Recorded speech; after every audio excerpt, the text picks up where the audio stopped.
Hello, hello everyone. Hope you're having a good night. Why is the music so quiet? Oh, Jesus. Because it was in between songs. That was why. All right, what's up, everyone? So welcome to another rousing, hopefully informative episode of D&D&Chill. So the other day, there was some conversation about the newest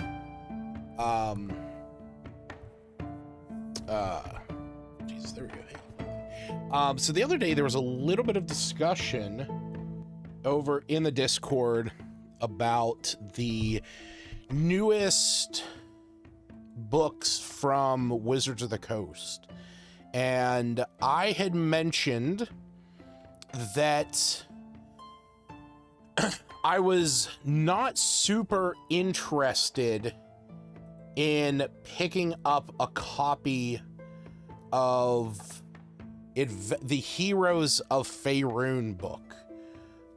That I was more interested in the adventures in Faerun because it is geared more towards dungeon masters.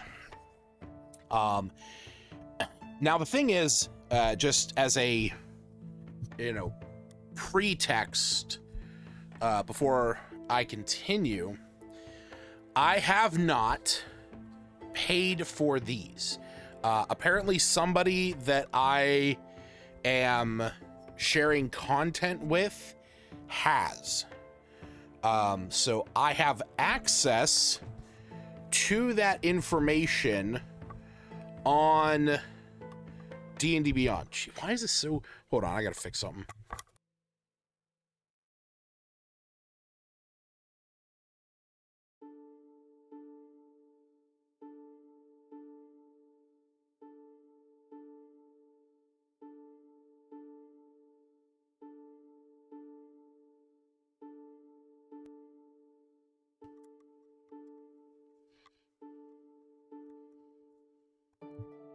A literal never-ending fight with this goddamn microphone.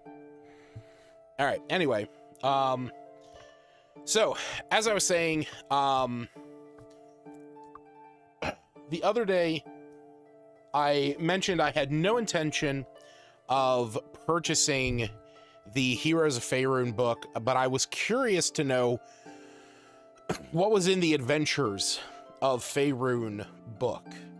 Now, again, I did not purchase these, okay?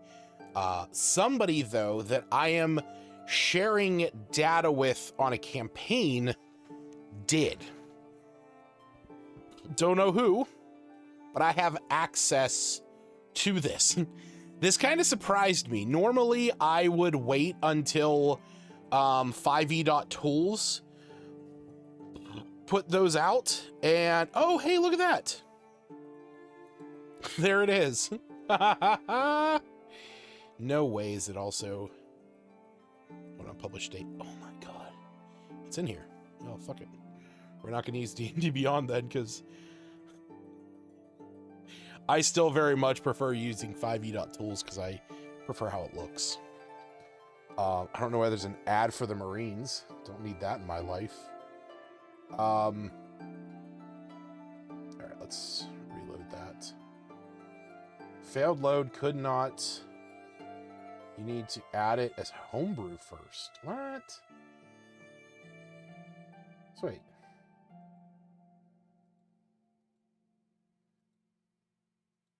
Does this have everything else? Okay.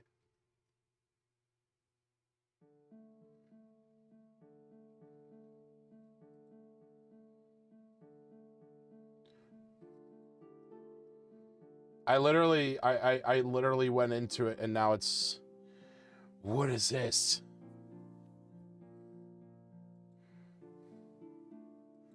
All right, hold on. Books. Yeah, okay, here we go. Adventures. Okay. That was weird. All right. Yeah, so like I said, I still prefer using 5e.tools. I just like the look of it, honestly, more.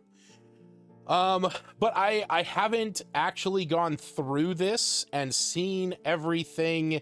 I kind of clicked through a little bit over on here.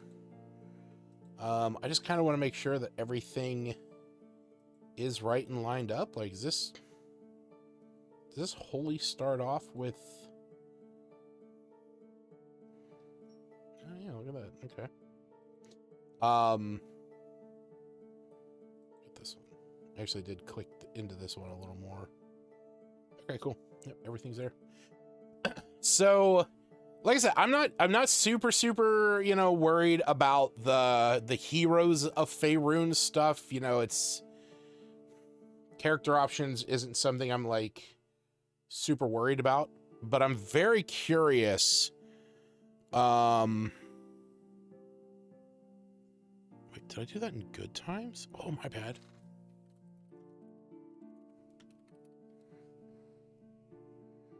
Second.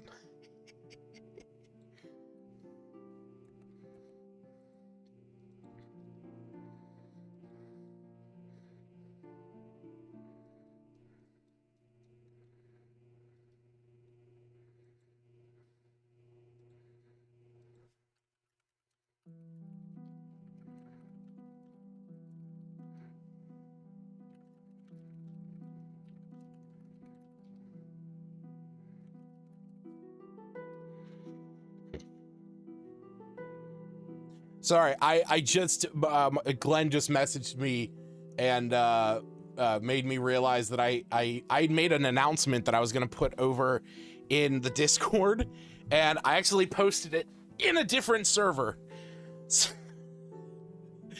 Whoops. Sorry, everyone else. Thanks, Glenn. I appreciate that. Yeah, so I guess, you know, this is more of a surprise stream. But, anyway, I'm gonna go through this. I want to see what's in this Adventures in Faerun book, because apparently it's supposed to have a bunch of different quests,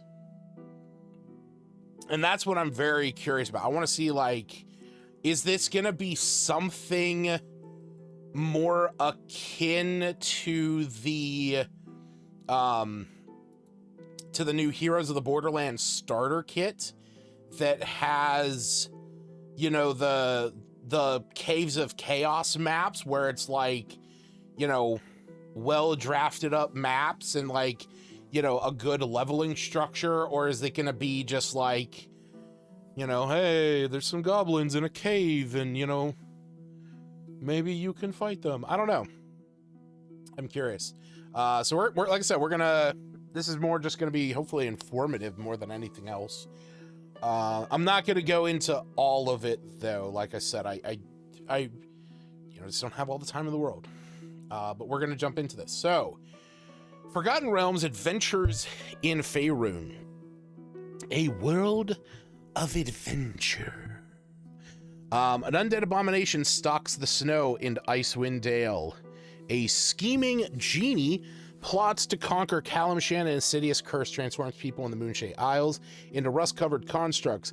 Corrupt politicians party with devils in Baldur's Gate. An ancient god of rot grows in the heart of the Dale Lands forest. That sounds like a campaign I ran. These are just some of the stories awaiting you in Forgotten Realms: Adventures in Faerun. Lovely. Okay, cool. So, provides you with dozens of epic adventures that take place all over the realms, including everything from piracy in the Trackless Sea to stalking a dragon in the Rashemi Wilderness. This book includes adventures spotlighting famous factions such as the Cult of the Dragon and the Emerald Enclave, as well as known gods, including Mistress Saloon and Shar. And so that you can get started playing in Faerun immediately, this book includes a complete starting adventure that'll bring you from level 1 to 3. I kind of love the fact that the well-known... Okay. Oh man, this is gonna sound super gatekeepy, and I apologize. Well-known gods, including Mistra, Saloon, and Shar. I'm sorry. Do you mean the 3 notable gods from Baldur's Gate 3? And also the Cult of the Dragon and the Emerald Enclave. You mean two of the factions that were in Baldur's Gate 3. Okay. All right. Yes, there we go. Baldur's Gate 3. There's so much more that can be covered in one book. You can explore it in novels, movies, video games, such as Baldur's Gate 3, the D&D movie, and the Legends of Drizzt novels. Honestly, the Legends of Drizzt novels are fantastic, and if you ever get a chance, read them. I've talked about doing a book club in the past. I would kind of love to do a book club for the Legend of Drizzt to actually, like, coaxed me to get to read more of them.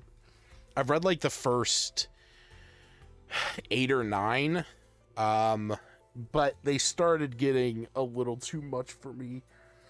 I want to say it this way, okay? I absolutely love the first real trilogy, okay? So the thing is that the first technical 3 books is the Dark Elf trilogy, okay? But the Icewind Dale trilogy came out before it, and it includes the Crystal Shard, Streams of Silvers, and the Halfling's Gem. This was the introduction of Drizzt Do'Urden, Wulfgar, Regis, Brunner, and Catti-brie. The Dark Elf trilogy, though, came out after as an explanation and insight into who Drizzt was, and to give a better understanding about the Drow, about his society in Menzoberranzan, into his how he got Guinevere and how he was able to escape the Underdark and made his way to Icewind Dale. But here's the thing, okay? The Icewind Dale trilogy of the Crystal Shard, Streams of Silver, and the Halfling Gems feels like you're on a fucking roller coaster. It's fast-paced, it's energetic, it's so cool, there's a lot going on, things move very quickly, and it's like, oh my god, this is great, like 3 crazy books, one right after another. And then the Dark Elf trilogy is like, over the course of 3 books, it's like, oh yeah, no, you get a lot of history, you get a lot of like introspective moments, it's like very tight, like they go into detail about everything. And unfortunately, in my opinion, that is what the next couple really feel like. Because I want to say that I got to the spine of the world and I was like, I'm just not feeling it anymore. But like the problem is that I like that the Icewind Dale trilogy moves so quickly and a lot happens and it feels super energetic, and then just like the rest drag to me. But that's a whole side tangent. All right, so back to the Frife, Forgotten Realms, Adventures in Faerun, Frife. Yeah, so the bulk of this book is made up of 5 chapters that focus on particular parts in the Forgotten Realms, each highlighting a specific subgenre of fantasy adventure. Other chapters include more general advice. Okay, so throughout this book, Chapter 1, Running the Realms. The first chapter begins with advice on making your own Forgotten Realms games and players. On making your own Forgotten Realms games and players feel epic. It continues with adventures showcasing the diverse regions, meddlesome deities, Influential factions and fantastic magic in Faerun. Chapter 2, the Dale Lands, dozen frontier settlements surrounding an ancient elven mega dungeon make for heroic adventures in the classic D&D tradition. Icewind Dale, a supernatural horror, haunts a desolate land. Icewind Dale is the perfect setting for stories of survival horror. So yeah, I guess. Kalimshan, the high magic setting of Kalimshan contrasts the elemental power of desert genies with the sophisticated wonders of Kalimport, a city thousands of years old. The Moonshae Isles are a setting for fairy tales and adventures at sea, but the Moonshae's way of life is threatened by a corrupting magical curse. Baldur's Gate is a setting of gritty urban fantasy in a city where everyone and everything has a price. Chapter 7, The Lost Library of Lakantos, an adventure for level 1 characters to introduce your players to the themes and conflicts of the Forgotten Realms. And Chapter 8 and 9, Magic Items and a Bestiary. Okay. All right, other resources. What do we got here? Oh, so this is just... yeah, I saw some of this. Asterian's Hunger, Lorwyn's First Light, and a Netheral's Fall. I'm actually curious about Netheral's Fall just because Netherese is a time where magic was really powerful. And then what do we got? Many books. Oh, okay, so this is just talking about their other adventures in the realms. What the hell was that? There. Such as Baldur's Gate, Ascent into Avernus, Icewind Dale, Rime of the Frost Maiden, Phandelver, and Below the Shattered Obelisk. I don't have physical copies of the rest. I do have the Hoarded Dragon Queen and Rise of Tiamat, though.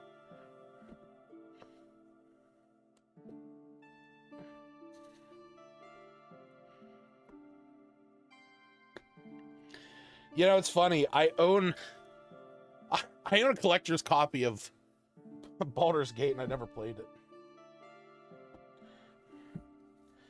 But enough, I never really have had intention to run it. Just like the book. It's just like, ooh, love the look. All right. Hey, would you look at that? It's Jarlaxle Baenri. Okay. All right, so what do we got? Running the Realms. Dungeon Masters running a campaign set in the Forgotten Realms face specific special challenges. This chapter helps you tackle those challenges and create adventures.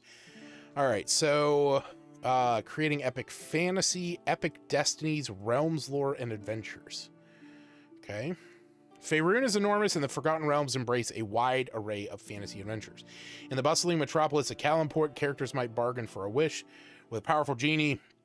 But in the far north of Icewind Dale, adventurers from isolated fishing villages struggle to survive the bitter cold. Mariners on the trackless sea hunt whales and explore the floating islands of the Archfey, while in the Sunrise Mountains far to the east, spellcasters from Thay and Rashemen,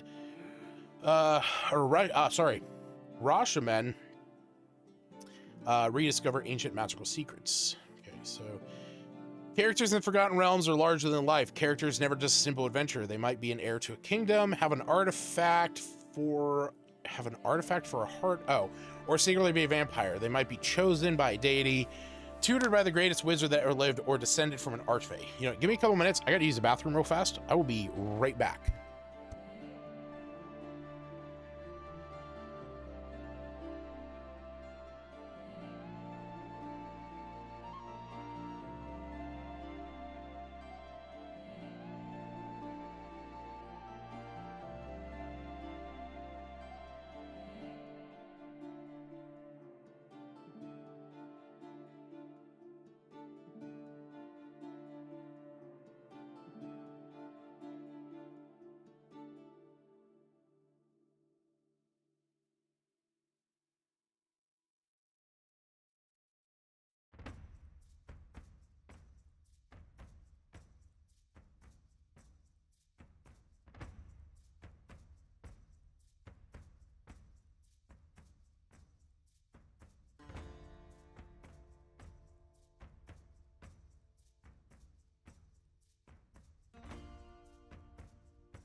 Sorry about that. Stomach just did not like, apparently, the fact that I was sitting here. So.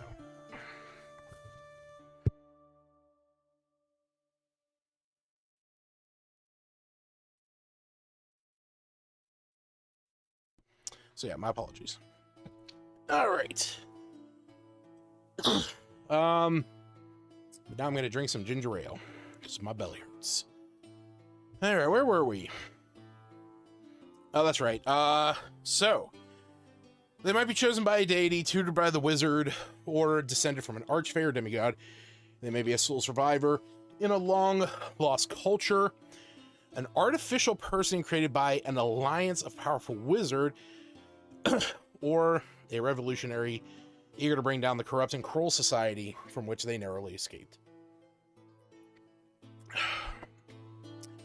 Such characters might not fit in other settings. A royal heir trapped in Ravenloft is just another prisoner. And in the world of Eberron, deities don't interfere with mortal affairs. But in the Forgotten Realms, characters with illustrious histories or campaign-changing secrets are common. Keep an open mind when players suggest such characters for your campaign, and try to accommodate them. For players that create much more down-to-earth or grounded characters, brainstorm ways to make their characters stand out from other adventurers. Few players will argue when you give them an epic destiny. They might not argue, but they may not play into it. Some players just want to show up, roll dice, kill a goblin, and go home for the day. So every style of play is good. All right. Epic characters are more often powerful than other adventurers. They might carry unique magic items or an artifact, wield mundane authority, or even command an army. It's important to spread these benefits around so every player shares in the epic adventure. Consider each character's unique niche and protect that niche as the campaign proceeds. For example, if one player wants their character to be the heir of a throne of Sembia, the other characters shouldn't also be potential rulers of realms of their own. Instead, encourage them to pursue interests that don't overlap with those of other players. Unless everyone is trying to become rulers in their own right, because then you'd have a really fun kind of niche campaign. All right. Epic adventures implies adventuring at high levels, but most campaigns start at low level, typically 1 or 3. How can you make a campaign feel epic from the start? Your first option is to start at a higher level. Your first option is to start at a higher level. The PHB includes guidelines for creating characters at any level. A campaign of this sort can be a challenge for new players, however. D&D teaches the game to players as they slowly but steadily accumulate new class features. If your group includes new players new to the game, you might want to accommodate them by making low-level characters in the usual way, then use the suggestions below. Okay, so they're like, hey, usually campaigns start at 1 or 3, but maybe start at a higher level, but maybe accommodate your new players by starting them at low levels. I sewed my BRB up. Oh, my bad.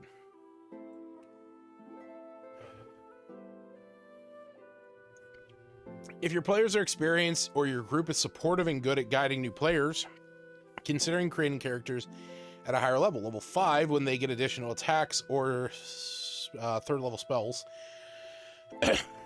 Okay. Use flashback adventures. Even epic heroes have to start somewhere, and early levels move quickly. Characters typically advance to level 2 after 1 session of play, and level 3 after 1 or 2. You might frame these as a single extended flashback, an adventure that drew the characters together many years before your campaign properly starts. In this flashback adventure, the characters have yet to grow into the powers they'll eventually command, but you can foreshadow events and antagonists that will later... That's actually a really cool idea. Huh. Okay. You know what?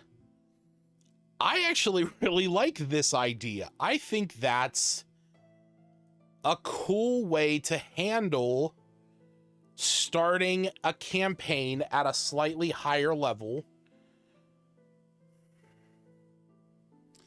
Okay, so you make your characters, you tell your players, okay, make your characters at level 1, okay, and we're gonna play, we're gonna play a short disconnected adventure, and this is going to be a flashback. So you do like 2 or 3 sessions where they're on some kind of quest, and it gets them up to level 3, and then it's like, okay, now 3 sessions later, you're now starting the real campaign, and it's like the camera pulls back, and it's the adventurer sitting around a campfire with like some other folks that have stopped to rest for the night with them, and they're talking about how they came together as a party.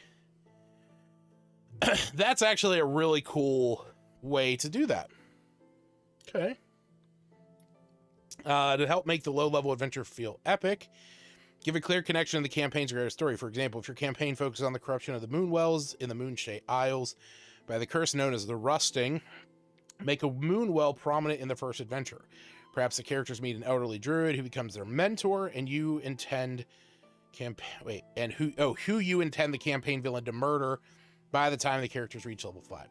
That is a really good way to do that. That is a really good way to do that. All right. Epic campaigns require epic adversaries. But high CR monsters will demoralize your players if encountered when the characters are low level. Give your powerful adversary weaker lieutenants and minions appropriate to the party's level. For example, Venger is an epic foe, but relies on a shadow demon to be his eyes and ears, and he makes extensive use of bullywugs and various humanoid minions. Your campaign antagonists can and should appear early in your campaign, so the players build a relationship with them, but this meeting should occur in a situation where violence is impossible. Venger might appear to the characters as an illusion, or speak with the characters at a diplomatic event where everyone has sworn oaths of non-violence. Okay. High stakes. Epic adventures are distinguished by epic stakes. Faerun Evil Necromancer doesn't just raise a few corpses, they turn the entire population in Neverwinter in fast and hungry zombies. Forgotten Realms villain doesn't just invent new spell, they break the weave and unleash the spell plague. That's very true. When an epic villain goes down, they don't just die, they crash a flying city into Myth Draenor. Yeah.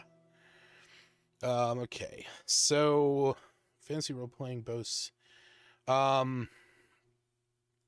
Player characters must defeat the artifact. Stakes can be high even when the characters are relatively low levels. The heroes of many of these stories aren't especially powerful or experienced. Indeed, the power imbalance between the terrifying villain and the plucky upstart heroes is part of what makes the adventure so memorable.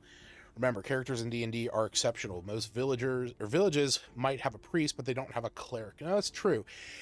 I actually think that's like one of the big things that a lot of people don't really take in mind when making level 1 characters is like, to be a level 1 cleric, it means that you have surpassed the general teachings and guidelines of a priest.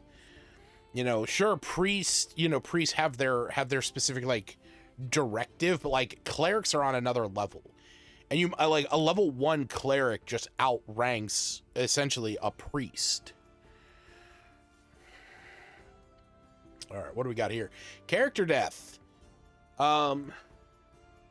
Resist the temptation to make every encounter high difficulty. Epic adventures have high stakes, but it's more important to vary the difficulty just as you would any other adventure. Lest the campaign become an unrelenting endurance test. Even in low difficulty and medium difficulty encounters, characters can die from a series of bad rolls. But epic heroes deserve meaningful deaths, so consider another fate. All right. What is Epic Destinies? Players can support and strengthen the epic feel of Forgotten Realms adventures by creating characters that are larger than life. As a DM, you can help give those characters a career that's truly momentous by working with each player to sketch out a story arc that plays out as the character advances level. Perhaps the character is fated to wield an artifact or become the chosen of a deity. Character might be subjected to horrific experimentation by mind flayers, giving them psionic powers at a great cost. They might be descended from an evil god, inheriting terrible power that they must learn to use without succumbing to cruelty. Okay. To create an epic destiny, work with a character's player to create milestones along the character's journey, setting these milestones to specific character levels. As a character advances to each milestone, their destiny manifests and the character's life changes in a dramatic way, represented by feats, supernatural gifts, magic items, or other. What the fuck? You can use tiers of play. Something might reject, but the player knows what is affect you. What is going on here? Are they like just saying like, hey, as the players level up and reach certain milestones, give them a free feat, maybe a gift, a magic item, something. Oh, wait, hold on. The benefits associated with each epic destiny usually fall within the normal rules for character advancement and guidelines for character rewards. In other words, character with an epic destiny doesn't have more feats. Okay, good. Okay, I didn't know what they were trying to say. Don't break the rules for just one character. Okay, so what are the examples? Because I see there's examples. All right, as an example of an epic destiny, consider a character who's the heir to the throne, destined to rule a realm, if they survive long enough. At the beginning of the character's story, the character is related to the ruler, but no one expects the character to actually inherit. Older siblings are being trained for that role, giving the character opportunity to gallivant around Faerun on adventure. To reflect the character's past, the player selects the noble background. Okay. So it's just their background. However, by level 4, something has changed, and the character is now expected to inherit the throne. Perhaps their older siblings have been exiled, or perhaps the character's adventures have proven them a more suitable candidate for the throne. Character is subjected to an intense training regimen to make them better qualified for rulership, and the player selects the skill expert feat at level 4. Okay, so level 4, they're taking a feat anyway, so because of this, it makes sense for them to take the skill expert feat. Eventually, the ruler dies and steps down, and when the character reaches level 11, the character ascends to the throne. When they do, they gain a legendary magic item that is the symbol of royal power and authority. But no ruler rules forever. When the character reaches level 17, the character experiences a vision of the future that convinces them someone else must rule the realm. For the good of the land, the character must step down. To represent their visions of the future, the character gains a charm that allows them to cast Foresight once, targeting themselves. Okay, so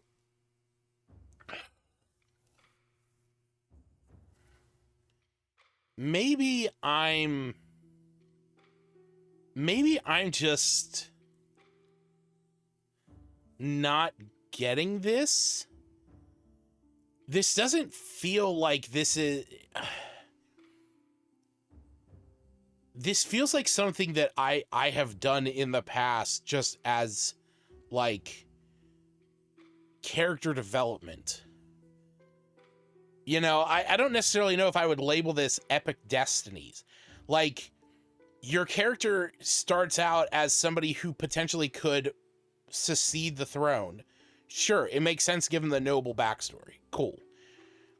At level 4, you're playing into your backstory by taking the skill expert feat, because now, you know, you'd have to, though,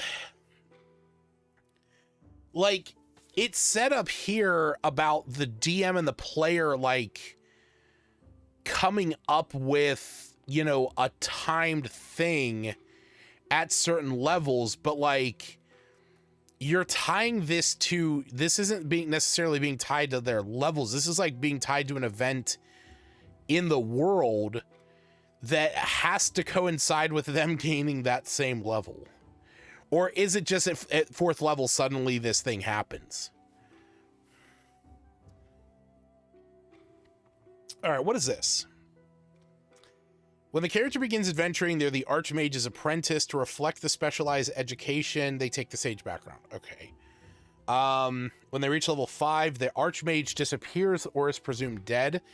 Character must forge their own path and confront their former teachers, rivals, and enemies, but they gain the Archmage's spell book, which contains many spells, including some beyond their level. Okay. When the character reaches a higher level, the Archmage returns from death or is rescued. Perhaps they were never missing at all, and their absence was part of an elaborate test for their former student. Regardless, the character's adventures on other planes as part of locating their former master results in the player selecting at level 12 a feat such as Fey Touched or Shadow Touched.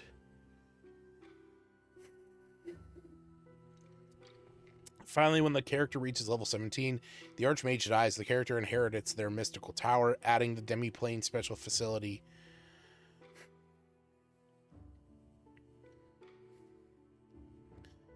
I can't remember what it was called. But, like, there was a book, there was like a PDF on Drive-Thru RPG at one time that was like, or it was on Reddit, but it was all about like creating your own subclass as you go along that like fits the style of play that like you and the DM kind of have to figure out like what's the best route for your character to go. It feels like this is what that is in a way, but it's like this is something that the DM would have to like think pretty far ahead to come up with like these details. Granted, that's not overly difficult. Like this is definitely taking a lot of like ownership of the backstory. Not even the backstory, actually. I take that back. I mean, just the fact that like the Archmage still has to live is all.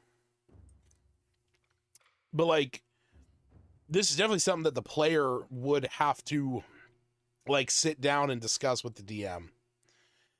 Because this is more or less like writing the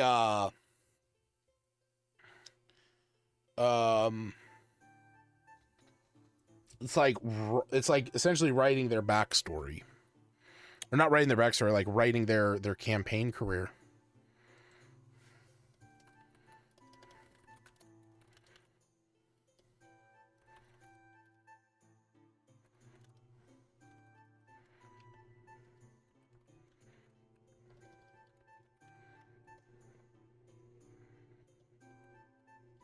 Oh, sorry, I gotta look something up real fast.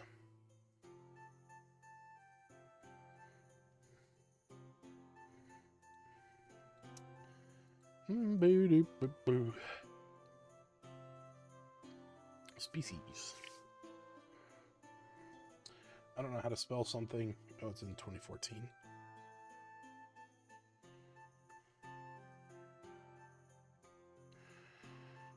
What?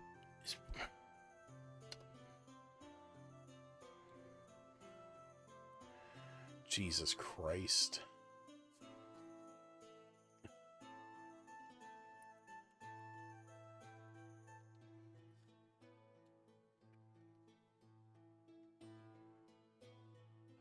Sorry, one of my friends asked me a question and about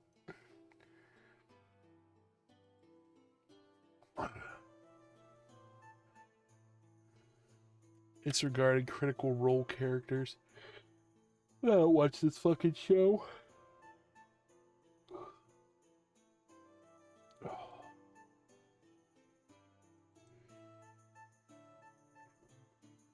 God damn it. Come on.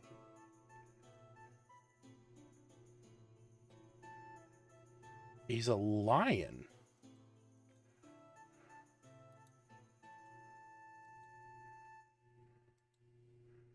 Okay. Sorry. I know this is like really off kilter. Just looked up.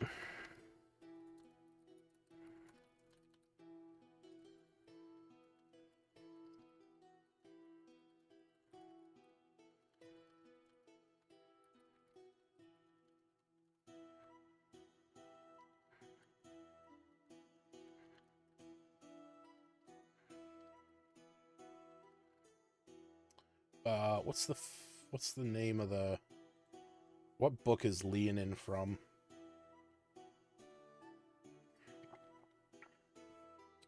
Is that...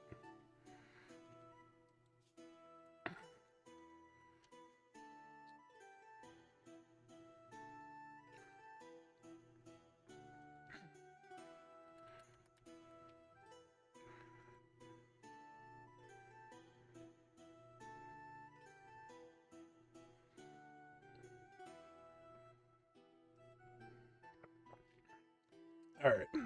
Sorry. Way out of left field on that. All right.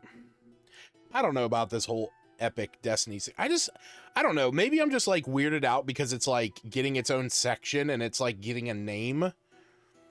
I just feel like I don't know. I feel like this is something that like players should do. Like DM should do. What is he sending me? Jesus H. Christ. Okay, cool. That's a wolf folk. Sorry.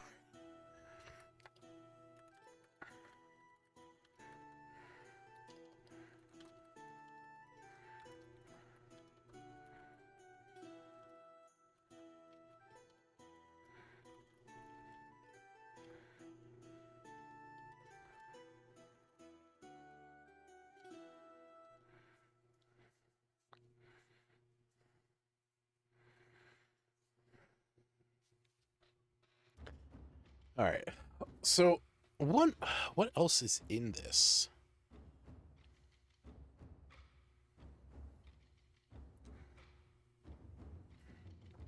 All right, we got realms resources. Okay. Most important thing to know about the realms lore is you don't have to know it. No.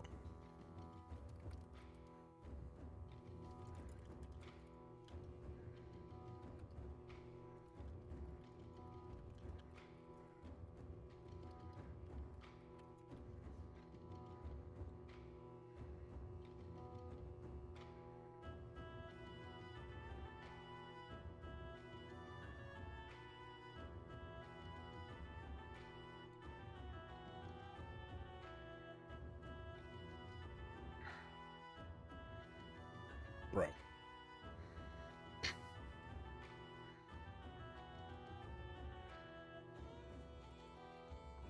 As the banner says.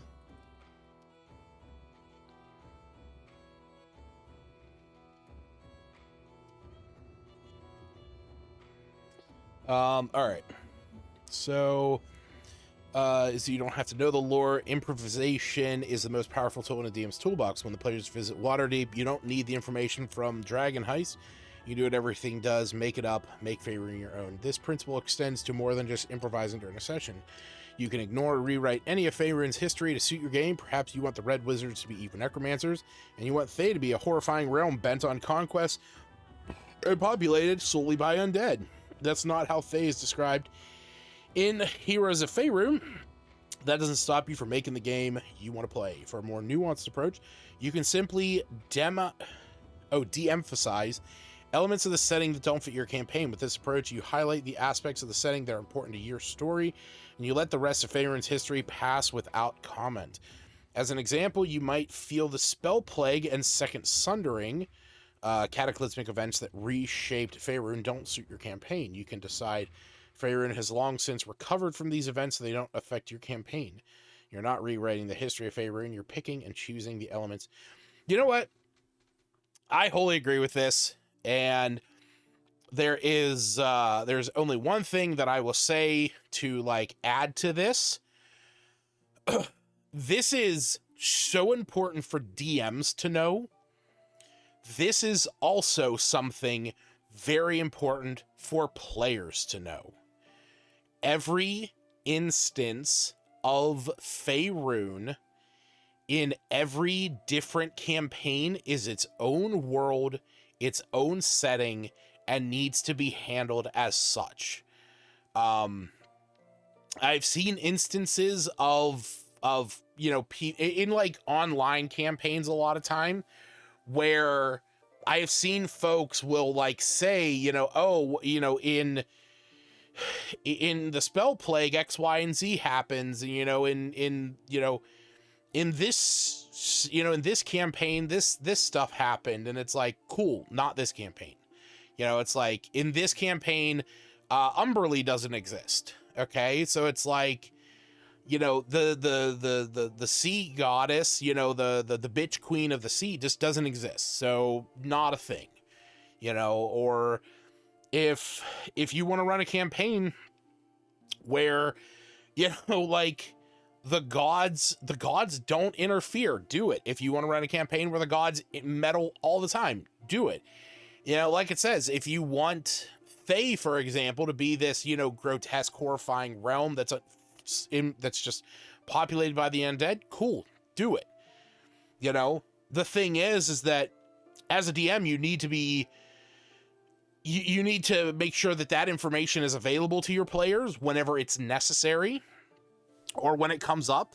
Don't be like picky about that stuff.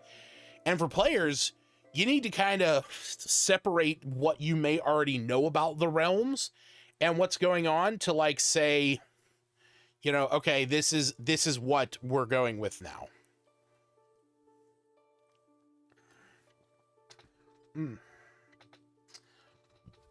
I'll say this, if I could ever get like a sponsorship for a drink, I know I've talked about Gallagher's iced tea before, but Reed's ginger ale, the extra spicy version, so fucking good. All right. Experts at the table. Because the Forgotten Realms has such a long history and so many dedicated fans, it's possible here we go. It's possible someone at your game tables knows more about Faerun than you do. This can be challenging, but you can overcome those challenges with communication and preparation. Talk with Realms lore experts at your tables. Share your approach. If you intend to improvise the Forgotten Realms or otherwise deviate from existing lore, make that clear to your players so they know what to expect. Yes, this is exactly the point that I was just making. You can take advantage of the player's expertise by turning such players into a resource at the table. To return to an earlier example, if the characters arrive in Waterdeep and you don't have an inn prepared, you can ask one of the experts, what inn do you stay at and what's unique about it? That's a good way to do it if you do have somebody in your group that is familiar with settings. You can also use your own knowledge of Realms lore to plant clues in the campaign that experts will recognize. When you use character, locations, magic items, and adversaries from Forgotten Realms history, the Realms lore experts will enjoy recognizing the Easter eggs you've placed. The adventure in this book, The Lost Library of Lethchauntos, or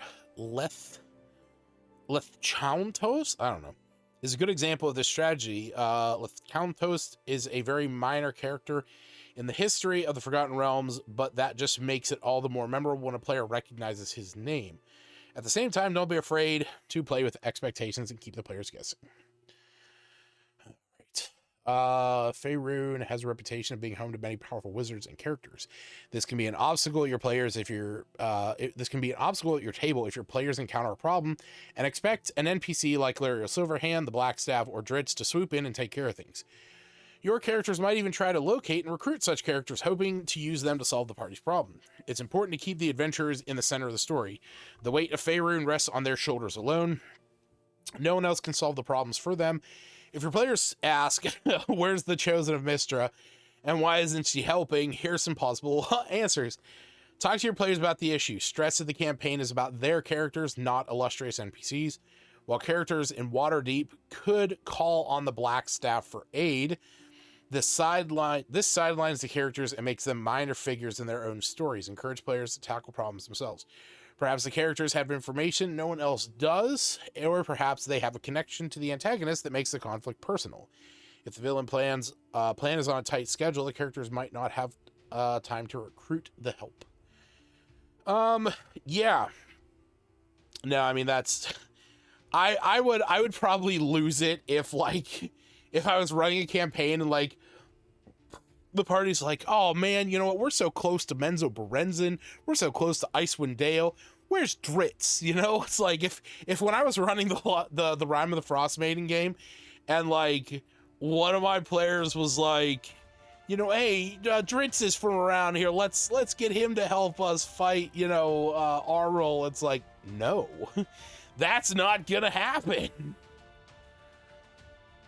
All right. So, okay. So it looks like we're now on to the adventures. This is the thing that I was very much looking forward to. I know there's plenty more to this book. I'm very curious about what these adventures have. This chapter includes many adventures set in Forgotten Realms. These adventures follow the format of the adventure examples in the Dungeon Master's Guide. I didn't read that. As in the DMG, these adventures are organized by level, with adventures for level 1s first, followed... Okay, cool. The type of adventures are as follows. Deity adventures, each involving one of the most important widely worshipped deities in the setting. Faction adventures spotlighting a group such as the Harper, Red Wizards, or the Zent. High magic adventures detailing magic so powerful just casting the key spell is an adventure. And region adventures set in one of the broad cultural regions. Okay.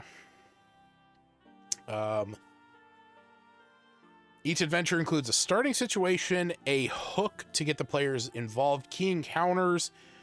Most include a map, but some direct you to the maps found in Appendix B. Okay. So we got a lot. Oh my god, we got so many. Hell yeah, this is awesome.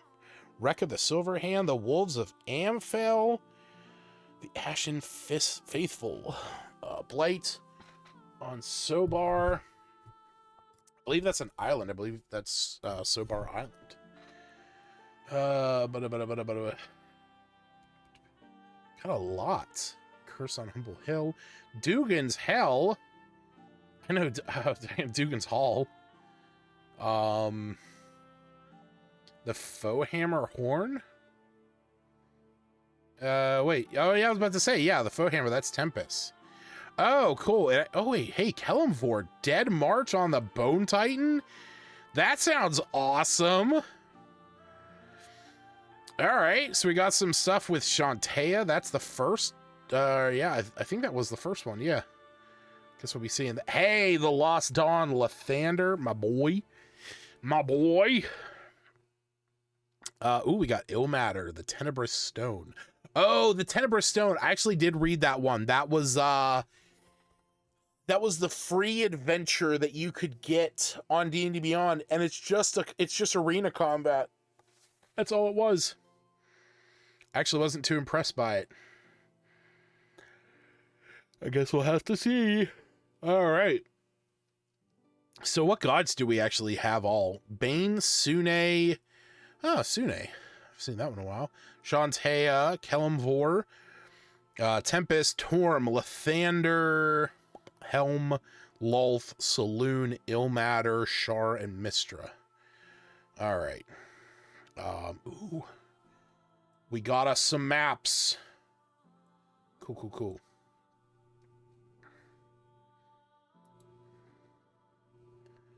Yeah, let's pop you up. Put you over there. Babo. Haboshki. Okay. Oh, it's gonna stay zoomed in like that, isn't it? Yeah, it is.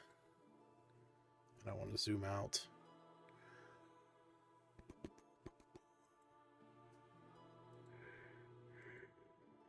Oh, it's a shame I can't zoom out properly.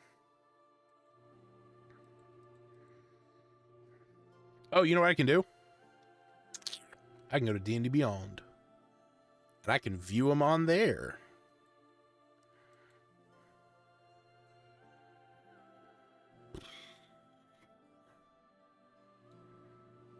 Okay. Weird it wasn't in there.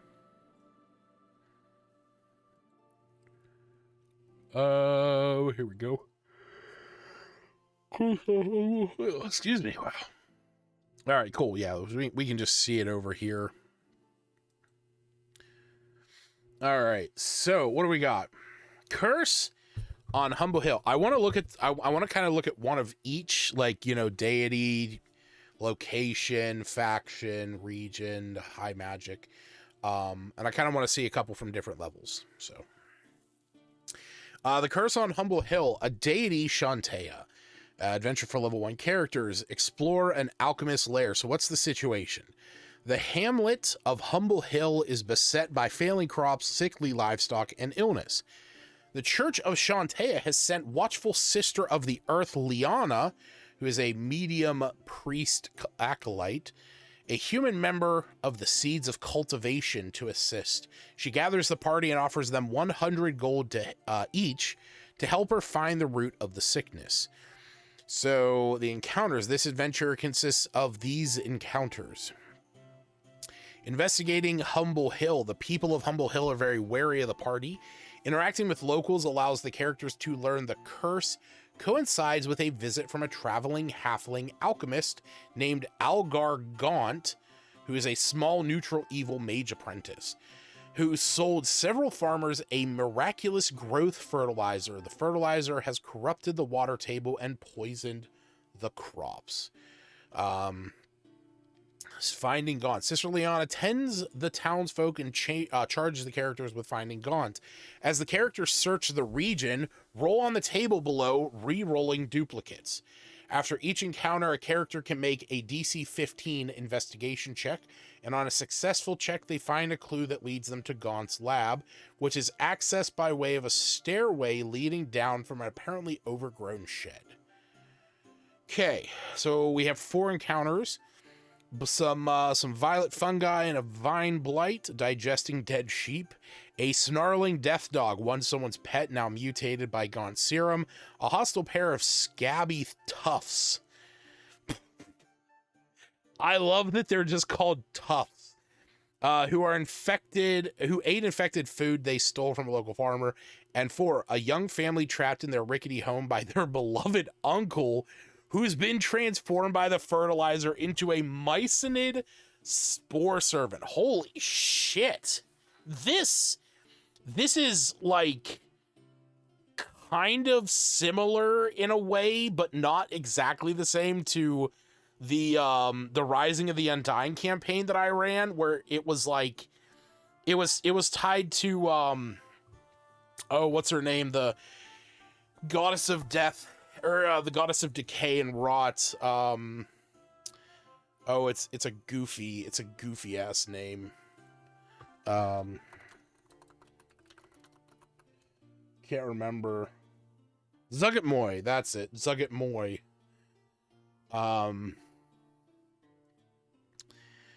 Yeah, okay, so use the map. All right, so cool. We got the map here. All right, so we got Ooze Chamber. A psychic gray ooze lurks in puddles of dirty water. You know what? Actually, I'm gonna bring up the speaker. Excuse me. A psychic gray ooze lurks in puddles of dirty water. When characters approach it, it initiates combat. We have a laboratory. Gaunt's lab notes and equipment can be used to create an antidote. We have the study. Gaunt studies his field notes here. If discovered, he tries to flee through the trapped hallway and up the ladder in his bedroom. So there's the trapped hallway down in the bottom right, and the bedroom at the bottom. Medium or large creatures stepping on a pressure plate activate ceiling nozzles that spray acid. Characters in the hall make a DC 13 dex save or take 2d6 acid damage on a failed save. Okay. And that's it. And that's it.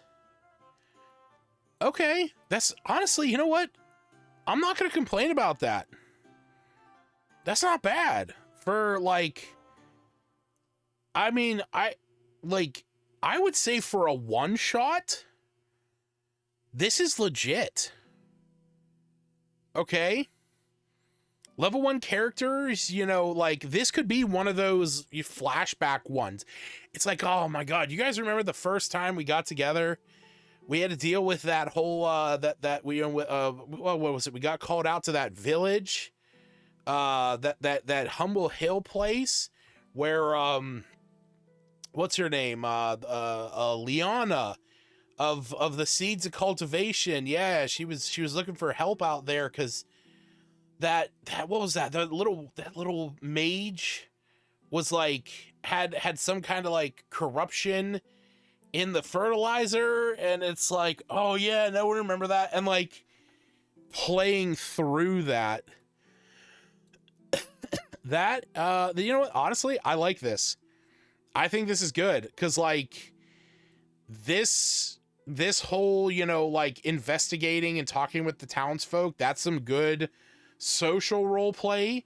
Finding Gaunt is gonna be, you know, a skill check with some possible combat, and maybe not even necessarily just combat, but like, you know, some encounter, some hostile encounters. And then, I mean, hell, for all we know, you can maybe, you know, don't even have to kill Gaunt, but can kind of like deal with him. Okay,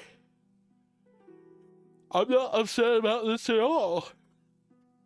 Also, I just want to point out, this map was made by Mike Schley, who's like the D&D map maker. I've bought plenty of his map bundles. I think his art is very like, it's like perfect. I always love his art. I just want to say that, like, his stuff is always so perfect to me. All right. Oh, excuse me.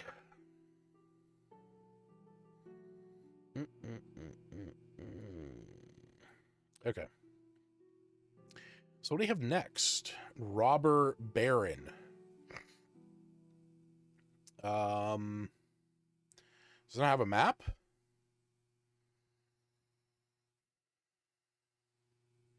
Oh, hold on. Use the dungeon hideout in Appendix B.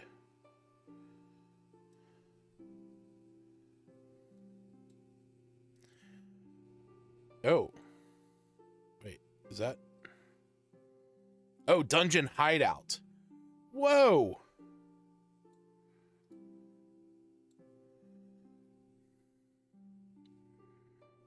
This is great. I do wish I could see the whole thing. Oh, you know what I can do? Wow, my mind just... Okay, hold on.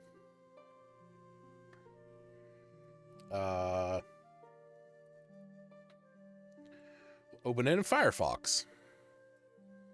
That's what we can do. Hey, look at that. Cool. All right, so what is the situation? Bandits have settled into ruined towers, flanking a road within a day's travel of Baldur's Gate. Now they stop travelers and demand a toll. They've even taken prisoners, demanding ransoms for the prisoners' release. The Hook, a middle-aged human trader named Rolf Tweertho, has received a ransom note for his brother Aiden, held by the bandits. Rolf offers each character 50 gold to bring Aiden home and teach the bandits a lesson. Interesting. So the adventure consists of these encounters. All bandits are human and medium-sized. So the bandit stronghold, use the hideout map from Appendix B, which is what we're looking at right now. Honestly, this is a great map. Oh, so this is like subterranean. So there's like a whole network. There's like whole 2 layers under this. So you got like, I'm guessing this is up in the air.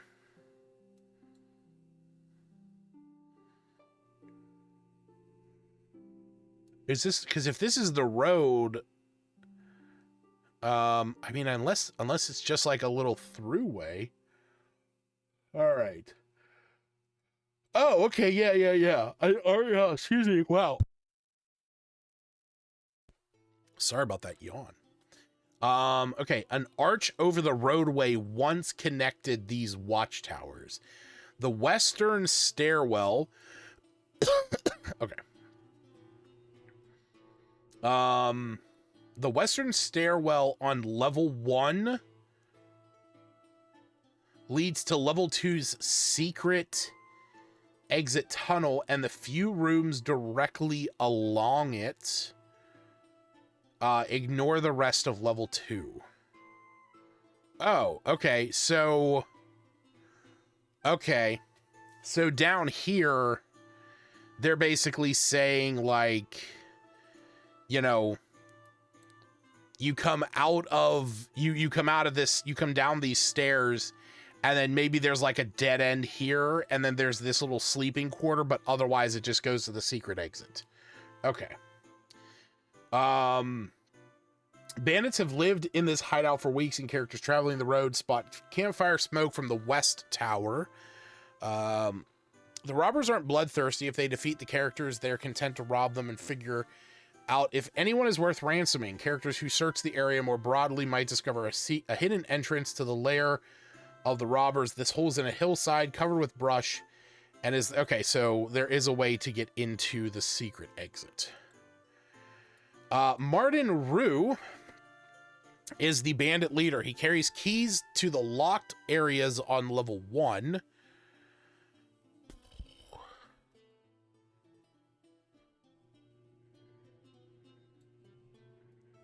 What areas are locked? Unless they're just all locked. Okay. Excuse me. His sister Wendy tries to prevent anyone from dying, even hostages or characters. The Rues were once aristocrats and were ruined by the Aomens, a rival family the Rues accuse of devil worship. Martin intends to use the money gained from banditry to hire mercenaries and take revenge. If given the chance, Martin tells his story to the party, and he might... I was about to say, he could hire the party. Just, hey, look, release this guy. We'll go investigate these people for you. There's adventure right there. For more on the MONs, see the Eomanes. See the Eomane house section and the adventure Bloody Night in chapter 6. Okay. Fallen Archway. Caldwell and his pet mastiff keep watch on the road. A total of 3 bandits and 1 scout lurk in the ruined guard houses on either side, but they're bored and indifferent, talking to each other and occasionally leaving the building to speak with Caldwell or play with the dog. Caldwell is hostile and demands a total of 3 gold from each passerby, but he's willing to barter. At any impasse in talks, the robbers insist on more money. If the party doesn't relent, the robbers reluctantly begin combat. Okay. So that's right here. That's the Fallen Archway. The East Tower. Martin lives in a rough office and bedroom set up in the tower. In the northeastern barrack rest 3 bandits. Room to the southeast has a... what is it? Wait. A room in the southeast corner built around the oiled, polished stump of an ancient oak houses Wendy Rue. She reveres Ogma and has placed a wooden symbol of Ogma atop this. So that's the symbol. Okay. West Tower. So. Okay, so more or less, Aiden is eager to escape, but he admits being treated well while he was waiting to be ransomed. Points out the bandits pass through area central level 1. To the east of this pillared hall, rubble chokes the stairway. To the west, a similar stair leads to an escape tunnel. Oh, okay. Oh, so there's just rubble down. So they're just saying there's rubble down in there, and then this way leads to a secret one. Okay. Locked southern room holds most of the bandits' supplies, so that's there. 280 silver, 280 copper, 630 silver, and 120 gold. So, what? Roughly about 190 gold total. And 26 platinum pieces. Okay.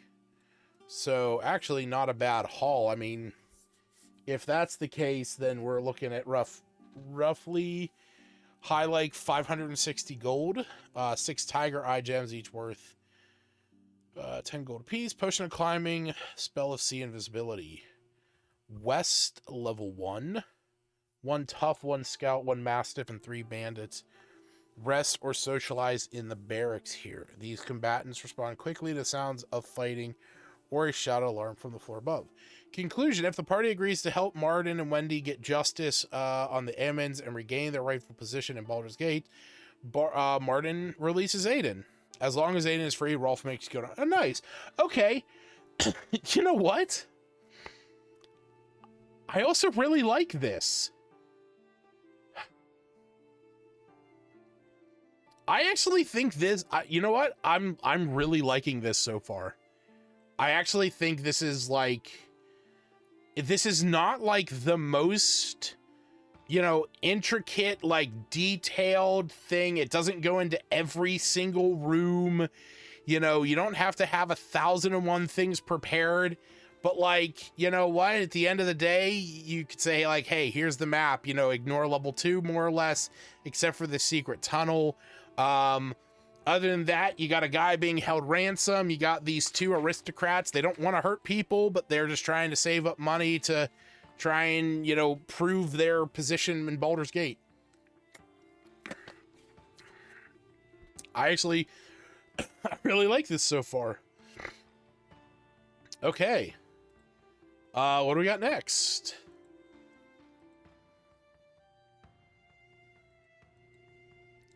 So what is this one? This is a faction order. Okay, so this last one was a region. So we had a deity, we have a region, we now have a faction. The next one is another deity. Okay. All right, the siege of Shalespire Priory. Already have a decent looking map here.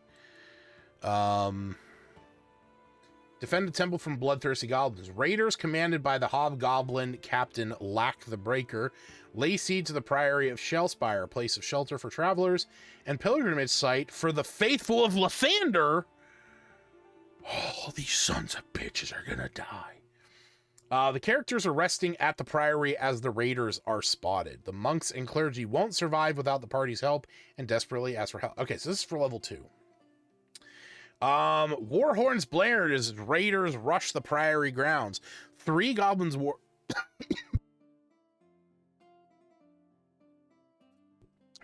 Three goblin warriors and a goblin boss, all riding wolves, attempt to ride down a dozen panicked commoners running for the safety of the priory. Monks release messenger pigeons requesting reinforcement.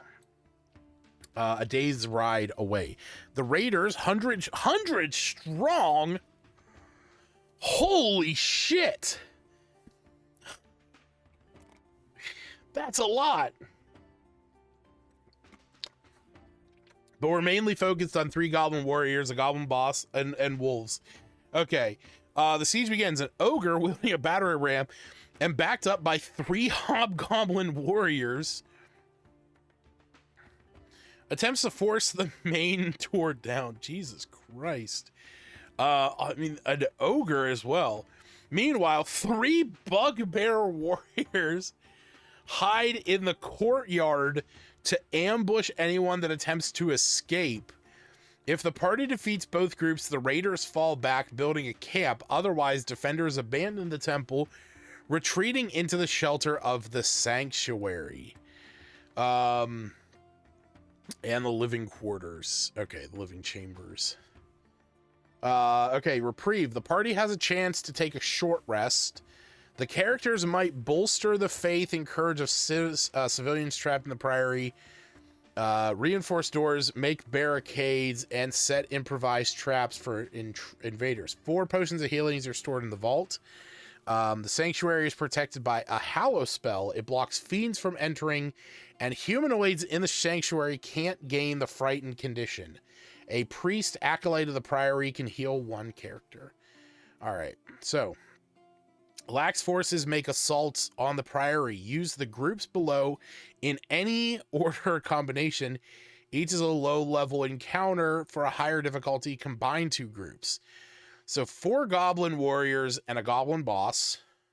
three hobgoblin warriors, and a warg, a bugbear warrior, and 4 wolves, and 2 ogrerillion ogres. I don't know what an ogrerillion ogre is. Okay. He has a javelin and a battle axe. Okay. These are this is level 2. Okay, just before sunup, Lax sends 6 goblin warriors to soften up the characters, entering battle after these minions are defeated. The sun rises. A group of mounted knights, led by a priest of Lathander, arrives at dawn. The characters can sally forth to rout out the remaining raiders. Oh my god. Each character is rewarded a gold symbol of Lathander and a ruby, worth 100 gold. Each character's renown score with the Order of the Gauntlet increases by 1. Okay, that's cool. I actually do like that. Okay, so if your players just want to do some combat, this is just a good combat thing. And honestly, this would be a slog. I'm just gonna say it right now. This would be a slog.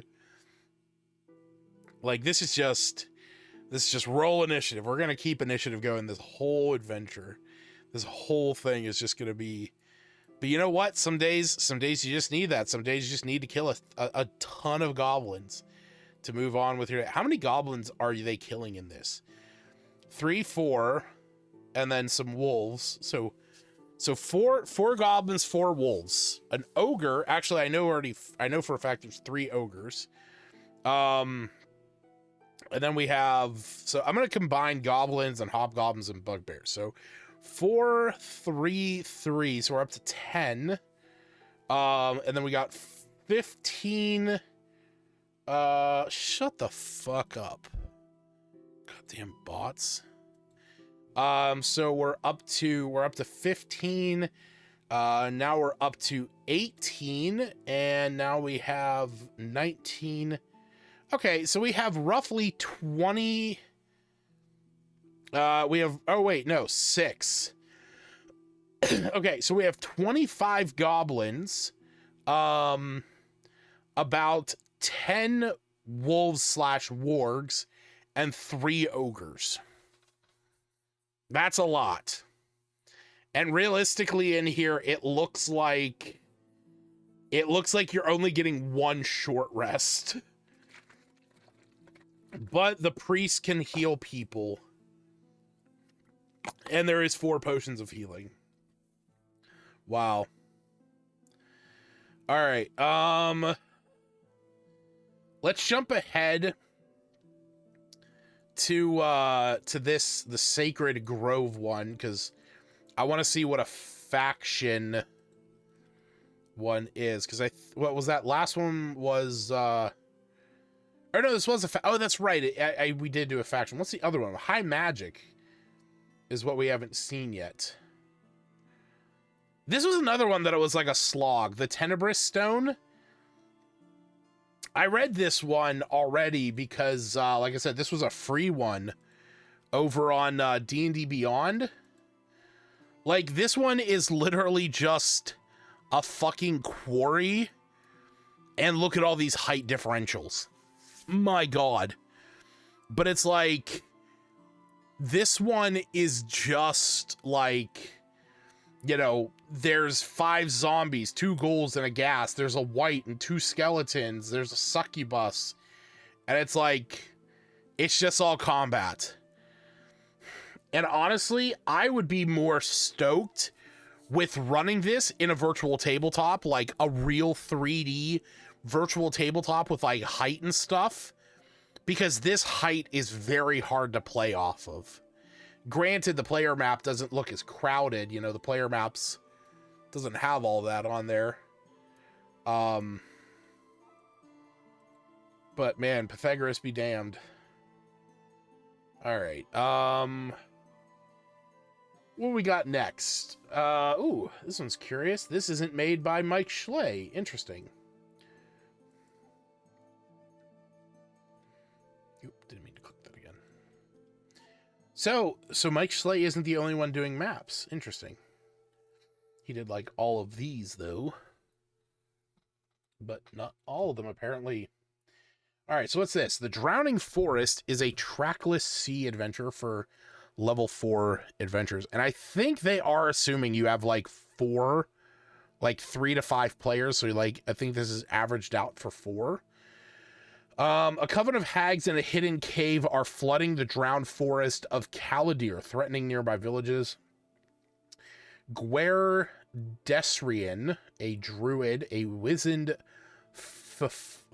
folk. What is that?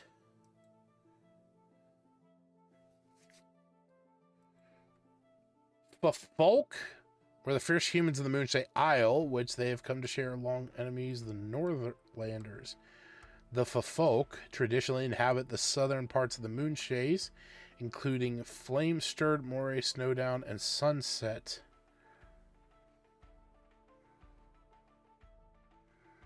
Okay. Did not know about that.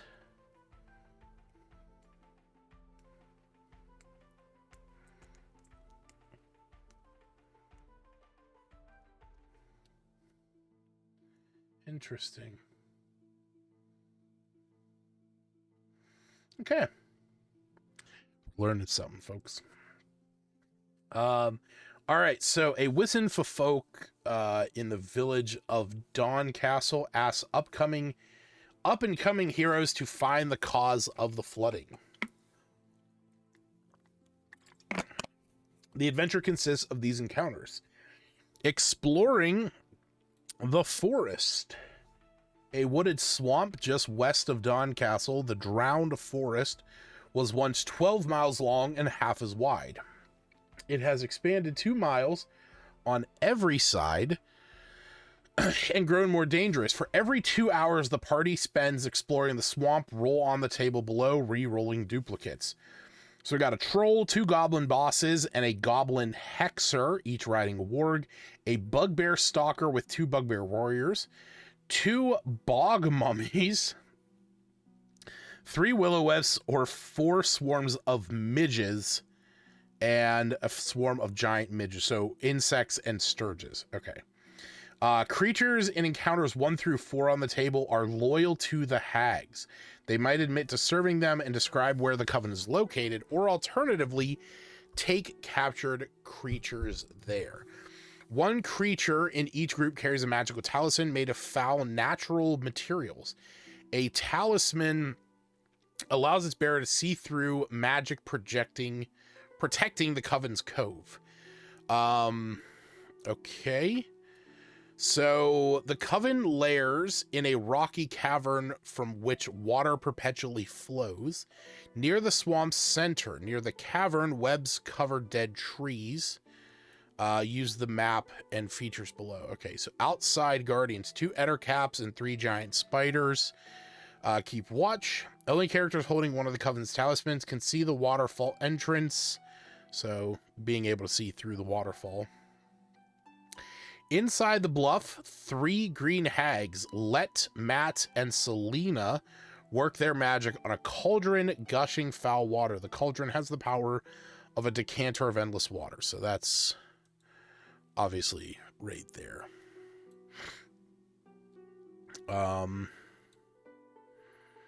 Okay. With the hags defeated, the party recedes. Gwer asks for their cauldron, from which the circle can make a real decanter of endless water. Interesting.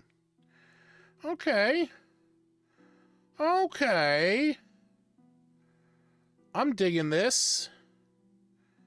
Is this another one that is like... Oh yeah, the manor map. Cool.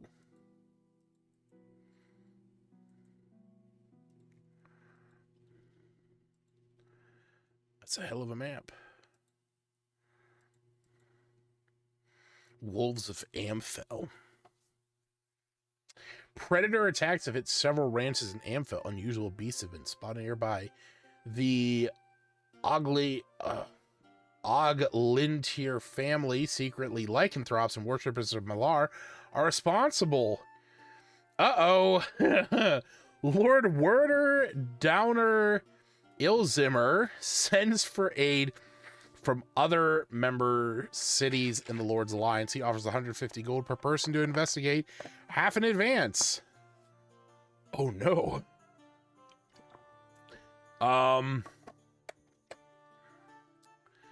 Wow. So they get attacked by paratons. That's crazy. Yep. Okay. The Hemzars, all humans largely cooperate. And then these are...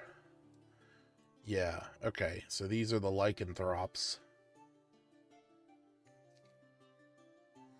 So we got a were, boar, rat, wolf, and tiger. And everyone else is were... All the servants are were rats. Oh, well, that's garbage.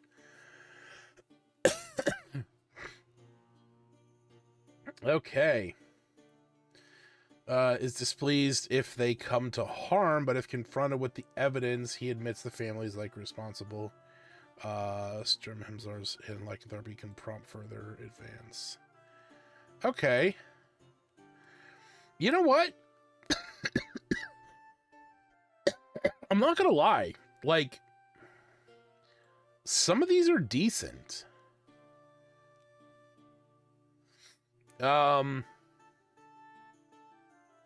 Ooh, what's this? Lands of Intrigue. Okay. You know, I'm only going to look at a couple more. I obviously don't want to spoil 1,000 adventures tonight. But I am sort of curious to just see some of the higher level stuff. All right, so what do we got? The ghost ship Blood Rider terrorizes shipping from a hidden port. Its undead crew leaves no survivors, and the surge in piracy is unexplained. The human merchant captain Sharon Malank wants extra guards for her ship Wisteria, hauling metal and gems from Athkatla to Baldur's Gate. Okay. It's pretty straightforward. So what do you got? Wind dies and sulfurous fog gathers. The ghosts use the ship map. Oh, cool.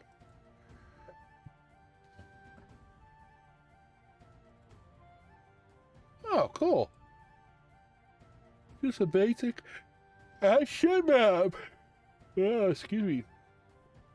I do like how they actually like model it similarly. That's good. So, all right, so the pirates board. When destroyed, they turn to brimstone and ash, but eventually return.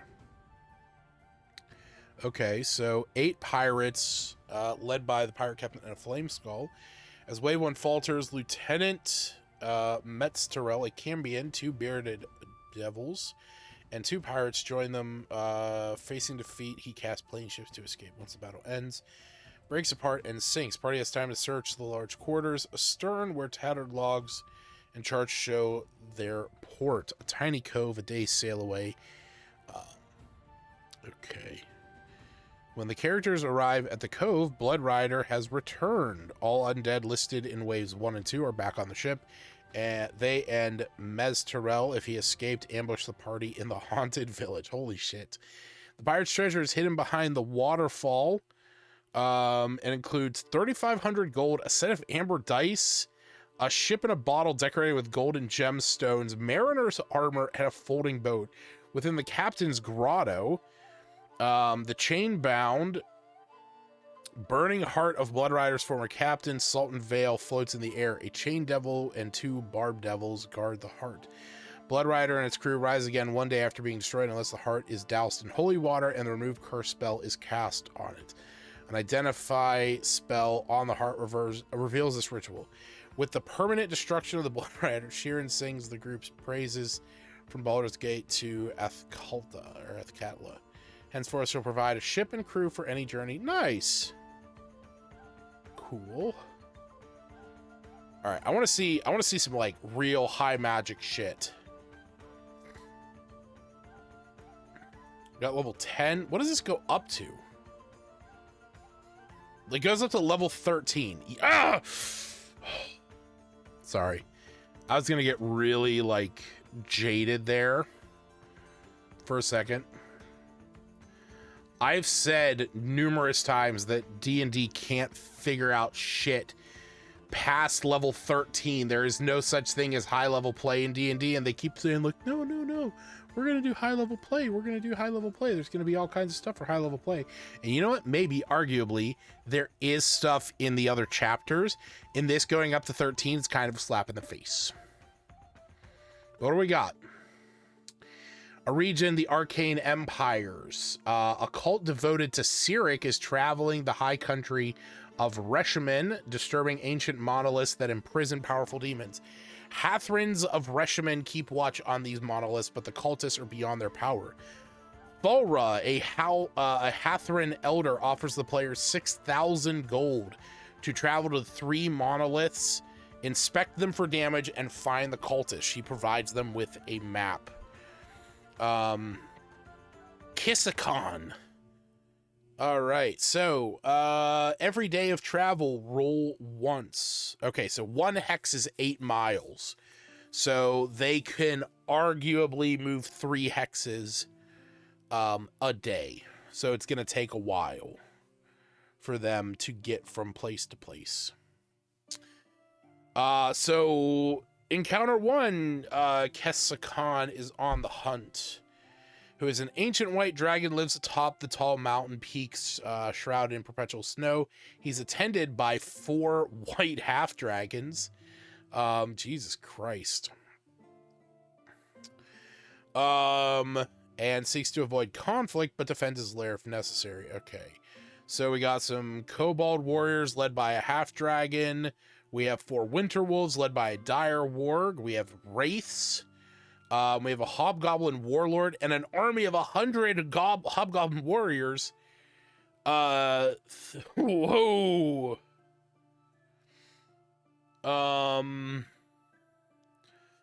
Through the high country towards Fae, where they are to be employed as mercenaries.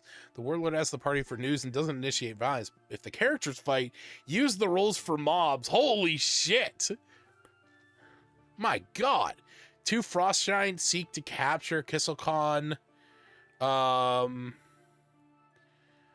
If the party agrees to help, the giants share in the horde. The storm, heavy precipitation, and strong winds last for 1d4 days. The party crafts possible Cyric cultists. The Cyric cultists move from one monolith to monolith, damaging each to release fiends trapped within. A Hierophant led by 2 fiend cultists and 8 Jesus Christ, Null Fangs of Yenogu. My God. When the party reaches their first monolith, they find it destroyed and 4 Vrox. Oh my God. Dancing amid the rubble. I mean, I guess this is level 12. At the second monolith, a mage and her 2 assassin bodyguards survey the stone, but isn't damaged yet. If the party hasn't encountered the Cyric cultists previously, they find the cultists at the third performing a ritual. And a Goristro. I don't know what that is. Oh, it almost looks like a, I can't think of it off the top of my head. That's pretty crazy. That's a siege monster. Sick. Oh, and it's huge too. Fuck yeah, dude. That's awesome. And that's it. That's it. So it's just that. It'd be a missed opportunity if there weren't any higher level adventures somewhere they did. Yeah. Well, we're going to check that out real fast. All right. So I guess we'll start in the Dale Lands. The Dale Lands are a broad forest. The Dale Lands are broad forest vales with rolling farmlands linked by narrow trade roads running through beautiful woods. Blessed with fertile soil and a temperate climate but harsh winters, the Dale Lands are the breadbasket of the Heartlands. The independent spirit of the Dale folk, balanced with their centuries of cooperation with the elves of Cormanthor, have made the Dale Lands the home of many Faerun's greatest adventurers. The oldest Dales were founded over 1,000 years ago by refugees from war-torn regions of the East and West. They found immense primeval forests of Cormanthor, home to an ancient elf civilization. Eldergrim, leader of the elves at the time, created the Dale Compact, an agreement that stated in return for promising not to cut deeper in the forest, the Dale folk were allowed to settle around the forest's edge or in places where the great trees didn't grow. Spellcasters from both sides worked together to raise the standing stone in the center of Cormanthor as a symbol of unity. Elves opened the city of Myth Dranor to the Dale folk, and a golden age flourished for centuries. Now Myth Dranor is abandoned, and the Dale folk keep the Dales Compact. Elven Dales still exist, each with its own territory, government, or lack thereof, militia, trading packs, ambitions, and character. But Dales come and go, their fortunes waxing and waning in the face of foreign invasion, internal rivalries, and simple bad luck. All right. The Dale Lands host classic fantasy adventures and stories of brave families defending their homes, blah, blah, blah, blah. The Dale Lands encourage adventurers in the classic heroic fantasy tradition. Here, goblin bandits ride wargs out of the forest to raid villages and towns. Dragons emerge from mountaintop lairs to hunt food and plunder. Every village has an inn or tavern where a retired adventurer tells... Yeah, so it's classic D&D. Frontiers might seem hard to find in the Forgotten Realms, where every acre of land has been home to multiple civilizations over millennia. The Dale Lands can offer can-do folk the opportunity to live in a land with few laws, where self-sufficiency is vital. But immigrants to the Dale Lands must build their homes in the shadow of an ancient and primeval forest filled with monsters and long-forgotten magic. Life in the Dale Lands is hard, but the people here are determined to defend it. Okay, and then we have Myth Dranor, the Elven City, the Mega Dungeon. Yeah.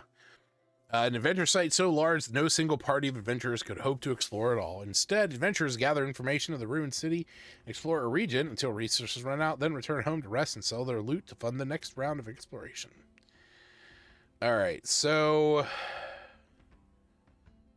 yeah, so, like, this is just providing a lot of insight and information on the Dale Lands.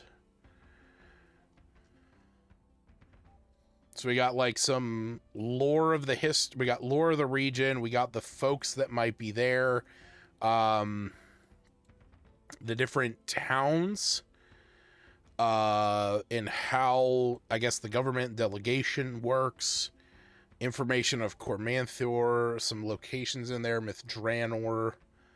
Oh, fuck yeah. There we go.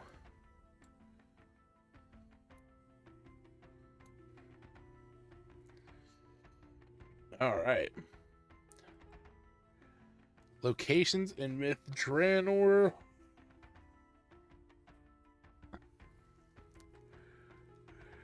Hey! Actually, you know this. I've used this map before.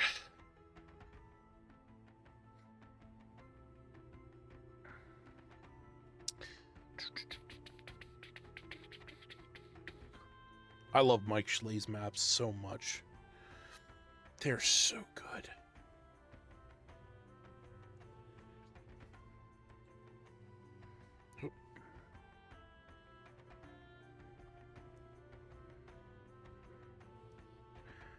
All right.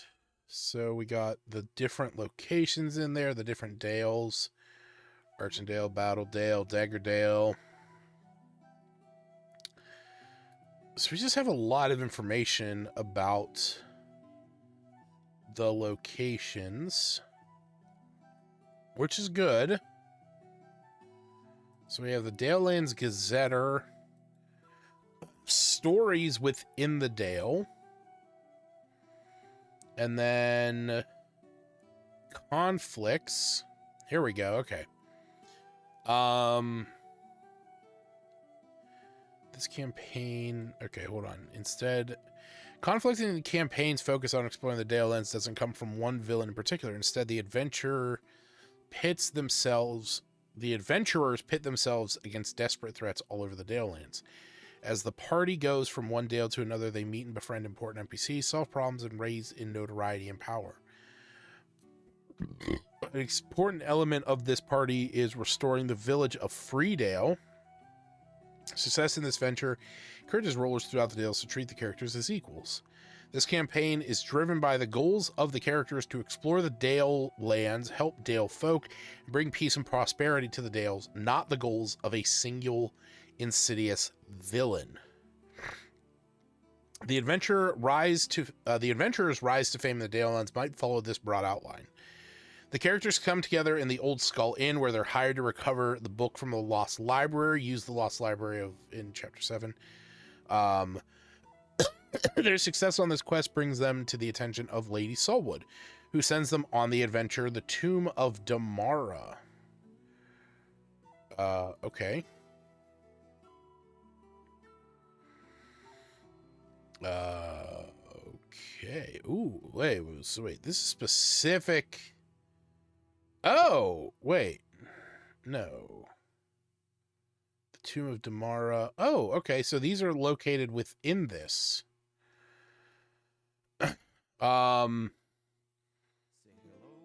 Okay.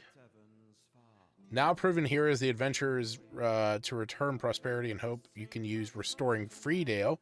In this chapter, the characters become rulers of Freedale, with one character sitting on the Dale's council. In further adventures, the characters travel to each Dale, solving problems and earning goodwill.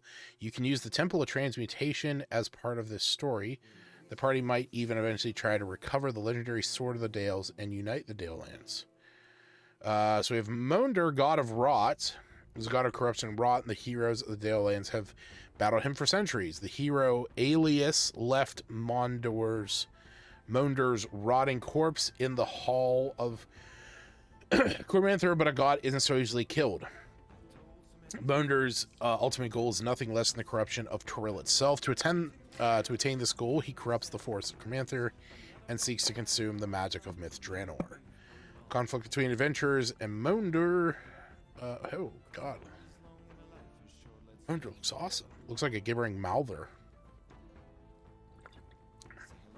That's cool. So adventurers encounter Monder's corruption when they enter Cormanther, where twig blights, needle blights, and vine blights have made roads and trails dangerous. The party can follow the trail back to a fetid pit of rotting vegetation. So this just is a gibbering mouther. Levels 1 through 10. The party is tasked with investigating the citadel of fungi, shambling mounds, tree blights, prey on anything that comes near. An aberrant cultist rules the citadel, and violet fungus necrohulk. Levels 11 to 16. Characters ascend to the rotting gorge, a vast. You can use the renown rules. Okay, cool. So I don't really care too much about this. I mean, this is great and all. I don't really need to look into that just yet. Also, don't really care about bastions.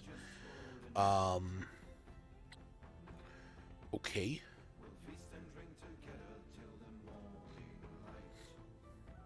We got a ton of encounters. A D20 list. We got the Tomb of Damara. So we actually are, so this would have been in the adventures of in the big like adventures list. We got some vampires.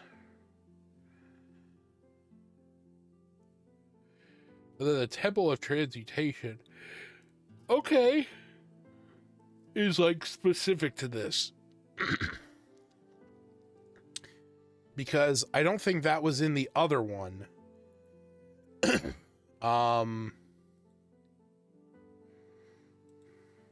me see. What level did it say? This is for level 7 characters. In for a penny. There's the Temple of Transmutation. So what was the other one called? Shit. The Tomb of Damara and Restoring. Okay, so there's that one, and there's Restoring Freedom. Okay, so all the ones that are listed in there are listed. Oh, and it even, well, I'm a fucking idiot. It even links to them.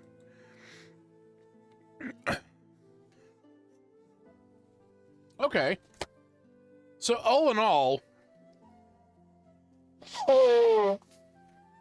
sorry, I usually mean to mute my mic whenever I sneeze.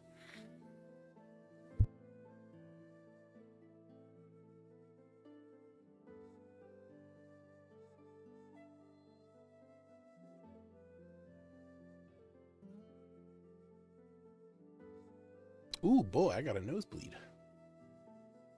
That's lovely.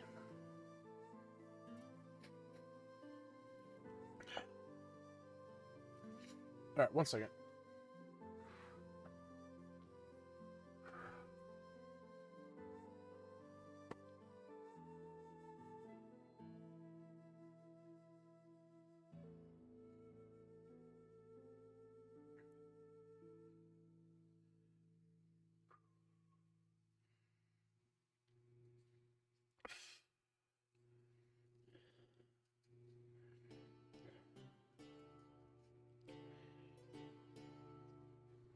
All right.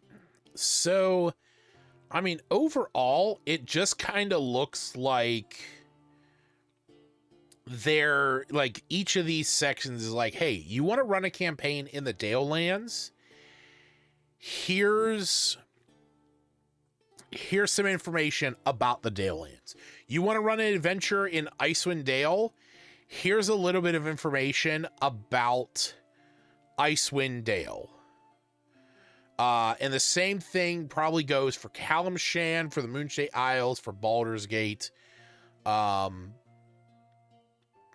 that being said,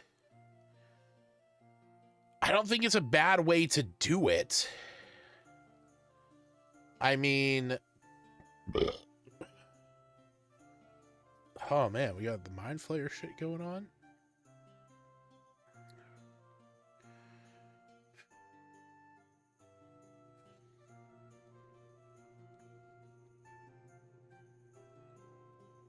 Oh boy. I know that map really well.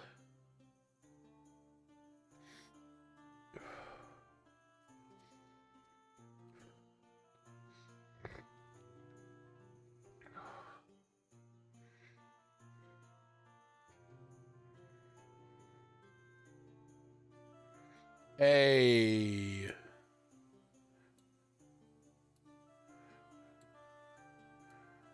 Yeah, baby.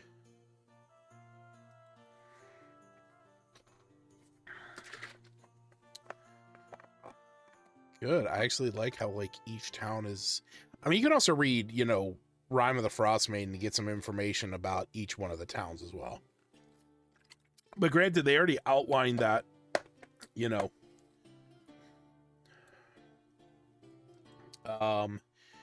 And then we have some adventures. We have the Cost of Warmth, Retaking the Terror, Dugan's Hell, and What Wakes Below. Do the adventures seem pick and play to you as they described them? I think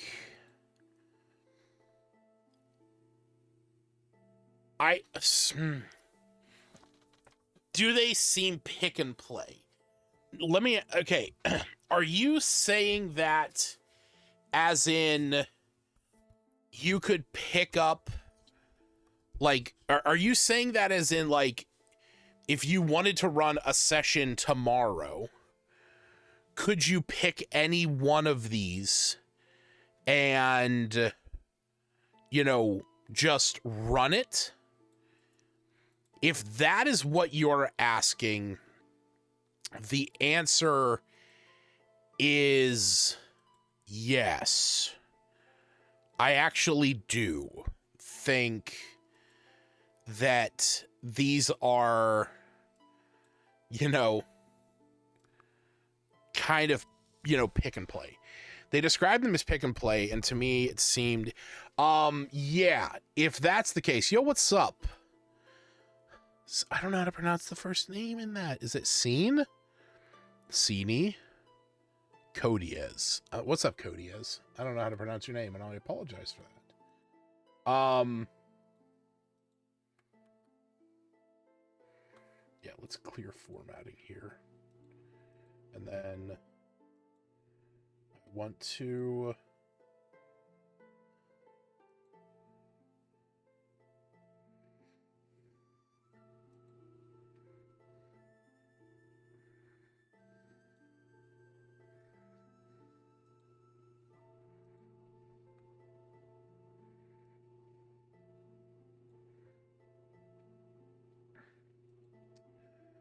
Oh, here we go. Alternate colors. That's what I wanted.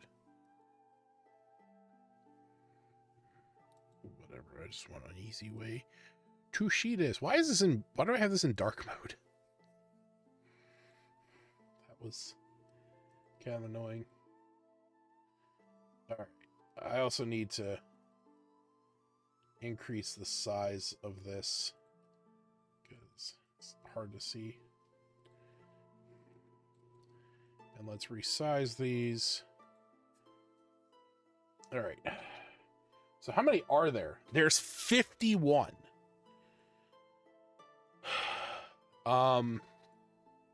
So if we do this equal random between, and we're gonna say 2 to 52. What? Oh, my bad. No, don't do that.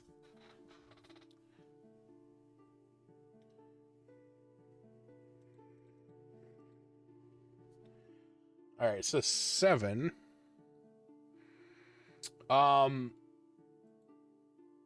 Yeah, so I would say, like, that, like, if you really wanted to just, like, pick and play one as, like, a one-shot adventure thing, I think you arguably could. I think the way that this is laid out could be done that way. You know, where, like, you know, you just... Like, okay, cool. So, what do we do? We just put an X in here. It gives us a random number. Great. Let's clear it out. We got it at 33. Okay, so 33 is... Okay, the Robber Baron. We already read that one. So let's just say... Let's look at a different one. All right, so, we'll say... Wow, it's giving us a lot of high numbers. Jesus Christ. Okay, so 13. Great. Dugan's Hell. Okay, that's fine. So what is this? This is a location adventure in Icewind Dale. Confront a murderous clan. The community of Dugan's Hole is home to a cursed, bloodthirsty cult. Sergulio Pont hires the party to protect a shipment of mead from Bryn Shander to Targos passing through Dugan's Hole. All right, so if we jump down here to here, let's technically scroll up. Let's get the map of Icewind Dale. Forget how far down it was. Here we go. So the party is going from wait, what?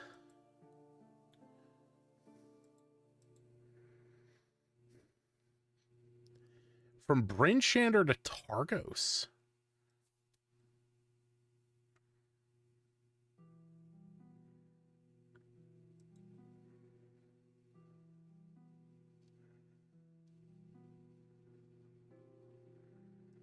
What?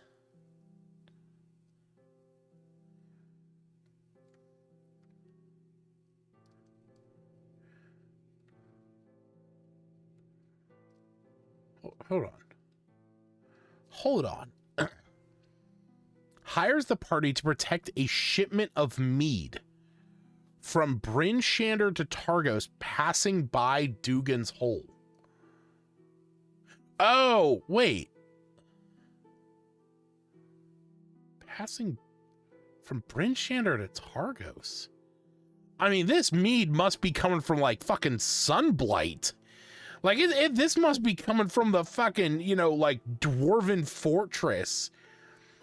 because nothing should be, unless it's coming up into the red waters, but it shouldn't,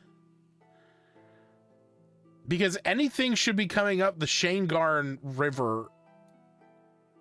Whatever. Knowing the map makes it just not make sense to me, but it's whatever. Okay, cool. Hold the fuck on. 2 loaded wagons set out from Bryn Shander, driven by a Zent tough and a spy claiming to be laborers. The Mead cats have secret compartments loaded with stolen goods.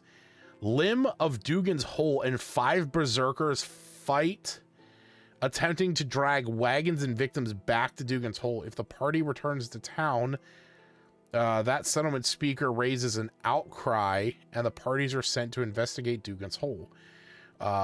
See the description of Dugan's Hole for details. Corpses litter the pike wall, which is a maze of charred cult shrines scavenged by 3 harpies and carrion crawler. Dugan's Warren can be entered through... Okay, so we got a whole map here. So, like, arguably, I think you could just say, like, hey, we're going to run an Arctic adventure that... I would give them this. I would give them, like, something like this. You know, it's like, hey, we're going to do an adventure in Icewind Dale today for level 6 characters where you guys got to confront a murderous clan. Okay? So make level 6 characters and maybe make them, you know, adjusted to Arctic environment. Okay? And then, you know, that would be it. Like, you could let them go from there. 4, the Blood Knight. Okay, cool. So what's the Blood Knight? Baldur's Gate level 4, the 4 wicked scions of Eoman House host a party that's secretly a murderous competition to honor Bale. The characters are invited to a decadent party. Okay, cool. So you tell them, like, hey, tonight we're going to run an adventure that takes place in Baldur's Gate for level 4 characters. You guys have been invited to a decadent party at the Eoman House. And I do legitimately think this the way that these are, you 100% could just do like one-shot adventures with these, or kind of like how it outlines over in the Daleland stuff, how you could actually tie them together if you wanted to run a campaign in the Dalelands where you say, like, hey, okay, cool. So maybe characters through level 1 through 4, maybe, you know, introduce the Dalelands, and maybe they do the quest, which is the Lost Library of Lithcontos, and then once they succeed, okay, cool, Lady Sulwood sends word to them that you know, she wants them to go and head over to Shadedale and to destroy Bone Gnasher. You know, and then once they've, you know, proven themselves there, they go on a couple other adventures, and it's like, hey, you guys are being called back to possibly, you know, recover and build up Freedale. Check the price for adventure, $75. Yeah, I didn't buy it yet, so but I'm gonna be finishing up the stream here in a minute. But I, like, arguably what I've read through some of these, I dig this. You know, I'm thinking, like, this is cool. I like how this is sort of laid out. Here's what I will say, okay?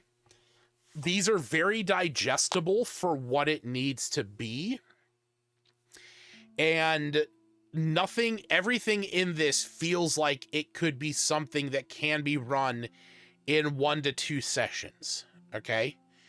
And if that's the case, if you have a session, if you even had like a session between any of these adventures, and you're like, you know, like if if you are running a campaign that is disjointed one shots tied together through loose strings of travel in between, that you're not super picky about, like, you know, oh, how did you get here so quickly and how did you get there so quickly, and you know, or like I used to run a campaign called the Auxiliary where you know, it was literally a campaign designed to be disjointed one shots, where players could make a character and you could play as the same character throughout every adventure, more or less. But you would, you know, pick what character you want to play, and you would make sure that they are the level appropriate for that. And then the players would go on whatever that quest was. And then as soon as you're done, you're teleported back to this, like, there was, I mean, you could call it a bastion, but there was essentially like a giant guild house where, you know, all these guild members could exist at the same time. So this way, if somebody wasn't able to make it to a session, you could literally just teleport them out of there. Like, every one of the members of the auxiliary had this like wristband or something like that allowed them to be like teleported in and out. And it's like, okay, so we start a session, maybe we don't finish it. Next session, we're going to finish this one. But like, you know, Joe can't make it. Cool. He's teleported out of there. He's just not a part of it. You know, maybe it's a malfunction in the bracelet. Maybe he's called to another, you know, adventure, or somebody decides they, you know, that they're able to make it on that next one. Maybe Joe doesn't make it to the first session, but he makes it to the second one. It's like, oh, you know, he teleports in. It's like, oh yeah, you guys need some help. I mean, you could do something like that with this. I mean, and granted, that's me trying to put like story behind it. You could literally just say like, hey guys, so today's adventure, it's for level 4 characters, or, you know, it's like, hey, we're getting together to play D&D tomorrow. Cool. Make level 4 characters. You got to bring sunlight back to a cursed village. You've been asked by Dawnbringer Fenna, who's a devotee of Lathander. They've received a vision directing her to a grove near the village, and she's offering you guys 300 gold to secure the site and bring back the sun. That's it. And then the players can figure out who they want to play as, you know, for that session. And again, you could have them play the same character, and arguably, if you went through and organized, if I freeze this, I think I can do this. Freeze row 1. No, sort. Yeah, there we go. Okay, so there's everything by level. 2 level 1s, 2 level 2s. How many is there? I can't see. Oh, my eyes. 7 level 3s. 8 level 4s. 5 level 5s. 4 level 6. 4 level 7. We got 6 level 8. 4 level 9. 2 level 10. 2 level 11. 3 level 12. 2 level 13s. I mean, let's be fair here. You could kind of just like, you know, run these level up by level up, where you could start it. You could start it just at the Curse of Humble Hill, and then, you know, go to the Robber Baron. And what was that one? The Blood Knight. So they're level 4, because the Robber Baron one connects to the Blood Knight. Because Robber Baron's the one with the 2 aristocrats that are trying to deal with the House Amens, and Blood Knight, it takes place there. So here's the thing you could do. If you did want to do something like this, where you're essentially starting the party off by like, hey, they're called upon this, you know, there's this town, There's this hamlet known as Humble Hill. They have some issues. So cool. They go and they do this. And then, you know, maybe they're traveling to Baldur's Gate. You know, maybe you have a little bit of time in between adventures, and it's like, hey, the party, you guys are you guys are in a tavern, you know, just outside of Baldur's Gate. And this you know, this human trader comes up, and you know, he heard you guys helped out Humble Hill, and he asks if you can help him because his brother's been ransomed. Going through this has me wanting to get it, but I seem to have a continuous list of things I want to get back. They just level up because those adventures for those. Yeah, I mean, that's kind of it. Like, with this, it would be, well, like, I would arguably say, like, how you resolve Robber Baron may be, you know, because, like, what I was going to say is, like, okay, cool. If the adventurers are able to complete a Humble Hill, great. You're still level 1, okay? But you go on, but you have a little bit of renown, you know, you have a little bit of word spread about that you ended this blight up there. You're approached now by this human trader, and maybe at the end of this, you do kill all the roughs, you kill all the bandits, and you rescue Aiden. Or maybe you don't kill them all, but you rescue him and you get him back to his brother and he pays you. Cool. Guess what? You guys level up. You're level 2 now. This is awesome. Okay. But maybe you speak with whatever their names were. I forget, Martin and Wendy, and you find out about the issue they're having with the Aemons, and, you know, you kind of get to know them a little. They explain what's going on, and you say, like, hey, look, we'd love to help you because this sounds like something we might be able to help you with, but you gotta let his brother go, but we will help you. Okay. So it's like, okay, because like right here, if the party agrees to help them get justice and regain them, they release Aiden. So, okay, so cool. So, hey, it's like, hey, look, we'll help you. You got to release this guy, and then we will help you. Okay. So what happens after that? That is a level 4 adventure. So you let the players, you know, maybe the players want to play into that. And if they do, fantastic. Okay. Let them go to Baldur's Gate. Let them explore around and find out what's going on. But maybe you play it in where it's like, okay, cool. You guys go there. You find out a little bit of House Aemon, which is here in the upper city. Here it is. The Aemons arrived on a social scene by acquiring a large manor in the upper city, but they eschew upper city connections.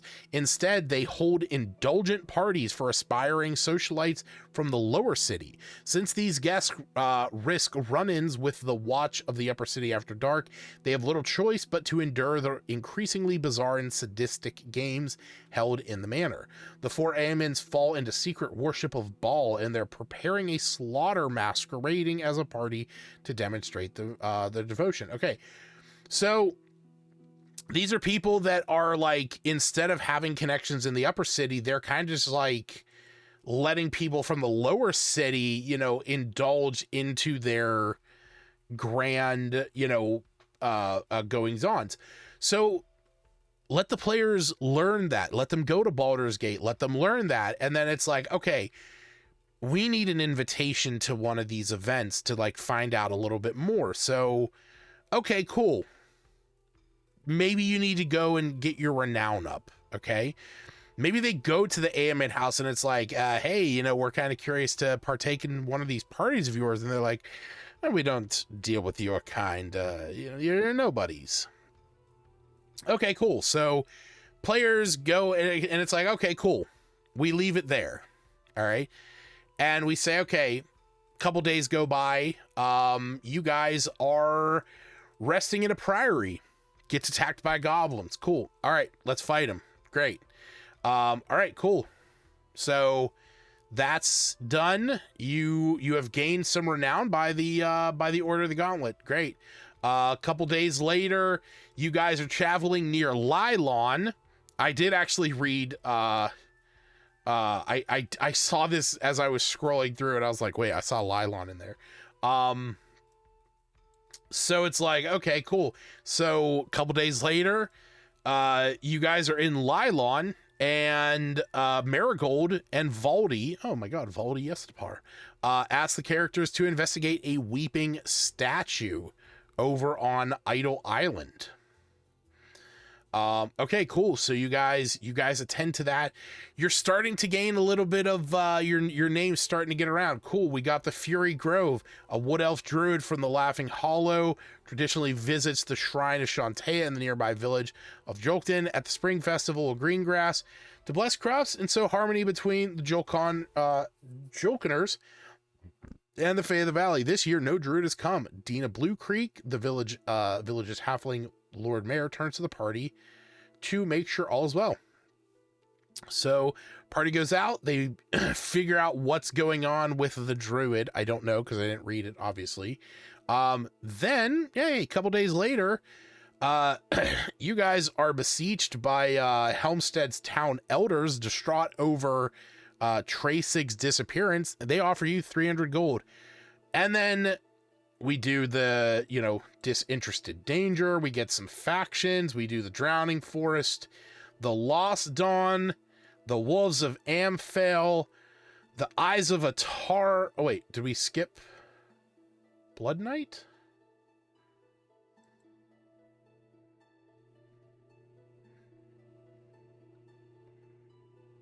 Wait. Did we skip?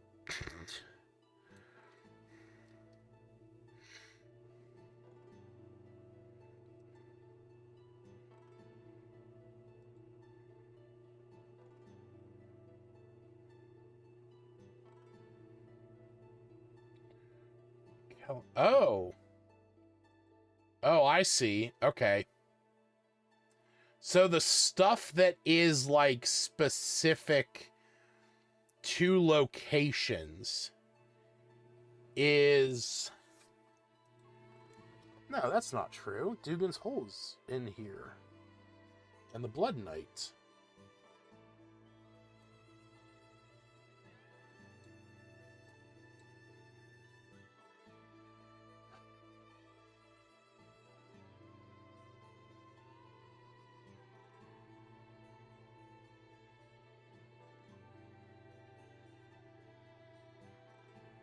Oh, I see what they're doing. All the ones... Okay. All the ones that are, like, specifically tied to locations. Not necessarily, like, the big regions. I think is what it is. Because, like, the Tomb of Damara... While it's listed in here... Yeah, the Tomb of Damara, while it's listed in here, is not in these adventures. Yeah, okay. Because then you have to jump to the chapter. That's fine. That's fine. Makes me wonder if there are areas that still remain forgotten in the realms. Yeah, still, definitely. But at that point, it's like, okay, cool. So the players get to level 4. They go through some of these. Maybe they do a level 4 adventure, and then finally they get that invitation to the party. The AMNs are like, hey, we've been, hearing good things about you, blah, blah, blah, blah, blah. Like I said, I legit think this is good for if you are just trying to run a one-shot and you just want to say, like, again, if we just hit delete on this random list, number 9, the Rushdown Well, cool, I can click this, and I can tell my party, hey, make level 3 characters. The Gnome Mayor of Kithis, Grell Shivan, he's hired you guys to visit sites where the rusting has occurred, and figure out why the curse is present. So, okay, so... there's a moon. So this is taking place in the Moonshay Isles, and there's this curse of like rusted creatures have been showing up. So we're gonna sort of be playing into that. So prepare some level 3 characters. Again, I think this is a good way to handle this. I actually really like this. I like how each one of the major locations has adventures tied specifically to it that can, that, like I said before, you could very easily follow their, ideas of Heroes of the Dalelands having these specific location quests be linchpins, and having some of those extra adventures that are in this Running the Realms as like stuff that they're doing elsewhere while leading them back to these Daleland quests or Icewind Dale quests or Calimshan quests. I am very curious about what this lost library is. If it's like a mega dungeon or something. I mean, it doesn't look like a mega dungeon there. Then again, that did say upper level. Oh, okay, yeah. So we got at least 2 levels. I don't want to read through it. It's way too long right now. Atlas of Faerun. This is not all of Faerun, but this is a very good map. Wow. I find it interesting that one section has a detailed adventure. I think that is because they released the Lost Library of Lethkantos as its own thing. And this, if I'm not mistaken, is something that takes players through through different levels.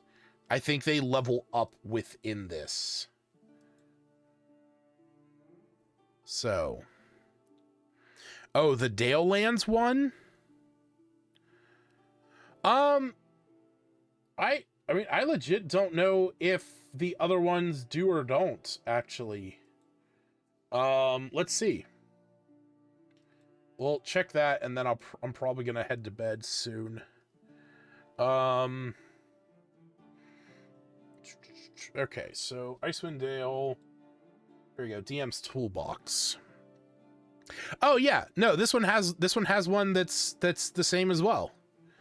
Survival horror. A survival horror campaign focuses on multiple threats rather than a single villainous mastermind. So level 1 to 4. Start your campaigns when they're hired to explore a frozen library filled with hungry undead. Use the adventures in chapter 7, so use the Lost Library. Then the characters must stop bloodthirsty sacrifices to Arl. Levels 5 to 10 is the characters survive threats in 10 towns. Folk there look for the party to solve bigger problems like the cursed murderous Dubris family. Greater threats lurk beyond 10 towns, including the ghosts of long-dead giants, packs of ravenous gnolls, and hungry remorazes. Honestly, like, let's be fair here. You want to run an Icewind Dale campaign, just pull stuff from Rime of the Frost Maiden. None of what's in Rime of the Frost Maiden is, like, so tied to that adventure that, like, you couldn't just plug and play whatever you wanted from that. Calimshan, probably going to be similar. Here we go. Yeah, so exploring the environment, an exploration arc. Characters level 1 to 4, they enter the Calim Desert where they are hired to recover a book from the... Oh yeah, so it's like no matter where they're going, like I think everything's starting off with the Lost Library. Then they continue to explore the desert and Calim Crossing, the Dalabad Curse, levels 5 through 10. Take the characters to extreme environments beyond the desert. They might risk the spider swamp. Yeah. I mean, I legit, yeah, and then here we go. So I mean, and I think Icewind Dale even had like 2 different kinds of like quest designs as well. Yeah. Zlane the Unthinkable is an ancient creature left over from the creation of the Crystal Shard, which that's from the books. So yeah, like this is all about like trying to, you know, defeat him. I mean, they all have something. If you actually want to run like full leveled campaigns through there. So I think it's good. I like I said, I really like this. I like what this book is doing. I think it's a good opportunity for DMs that are just trying to like run simple one-shot adventures, to give them little bits and pieces that they can, you know, run with. While also DMs that are looking to kind of have campaigns in certain settings, giving them a little bit of a guidance and understanding about how they can take some of these smaller adventures and work them into a bigger campaign. I think overall, my opinion right now of the Forgotten Realms Adventures in Faerun book is that it's worth it. Again, I'm not gonna lie. I did not pay for this. Somebody on D&D Beyond that I am sharing content with has given me access to this. So I'm not going to sit here and say that, you know, like I'm going to go out and pay, you know, like I didn't pay for this. Okay. But I think that if I only got to see a little bit of this, if I was deciding to run it, I would say that this is worth it. I would arguably say that this is worth it. I know it was mentioned that it is fairly expensive. Actually, don't know how much it is. Yeah, that's if you want to get both of them. All right, so if you want to get a physical copy, $60 is unfortunately nowadays how much like most of these books are, but I mean, $40 for digital, $30 for the Heroes of Faerun, you know, but I mean, this is you know what? I might have rolled my eyes at it before, but I will be real with you. This is well worth $40 of content. Like, well worth $40 of content. I mean, even if you're paying $1 per adventure that's in here, we just looked, there was 51 adventures in this. Each one of those can be its own one-shot adventure. And if that's the case and you're playing once a week, once every 2 weeks, you have a good year to 2 years of content here. If you're just alone running one of these every week or every 2 weeks. Like, in that respect, I have paid a lot more for a lot less in, you know, on Kickstarters and stuff. I think this, at least in a digital factor, that's worth it. I mean, maybe, I kind of would like to have a physical copy of it, but you know what? It is what it is. But for right now, I'm very pleased with what it is. Now that being said, that is, you know, D&D Adventures in Faerun. As for D&D Heroes in Faerun, I don't have the time tonight to go over this, but tomorrow, I did not notice. Oh yeah. I mean, they'll always try and sell you for the discount on digital and physical. Well, I don't have the time tonight to do it because it's 1:30 in the morning and I'm getting tired. Maybe tomorrow evening, I can go through and we can take a look at what we got going on in the heroes of Faerun. I mean, we got some subclass, or we got some species with some subclass, or with some subspecies options, subrace options, whatever. We got some new backgrounds. We got our new subclasses. We got some new feats, which I'm actually very curious to see what some of these are.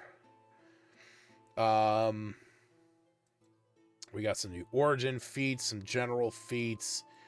I think epic boons are just kind of a waste because most people aren't getting to level 20 anyway.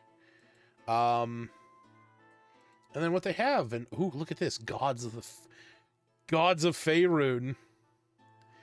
Oh boy, I actually am very, very excited to read this section, just like through and through.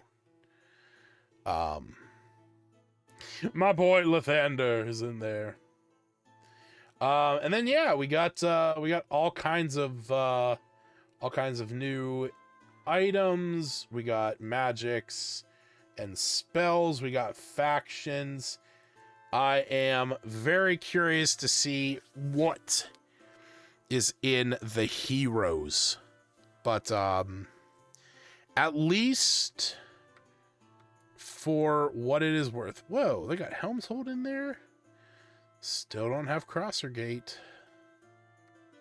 What is that?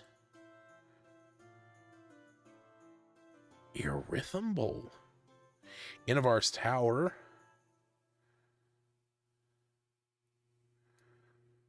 Wait, what?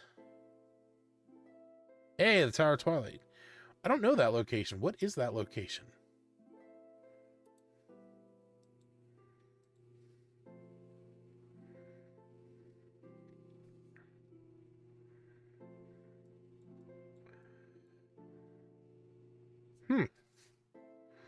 I guess I just never paid much attention to this.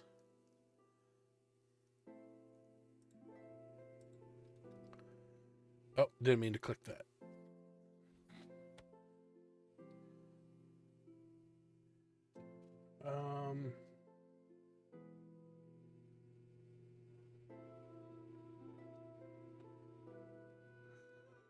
I don't know.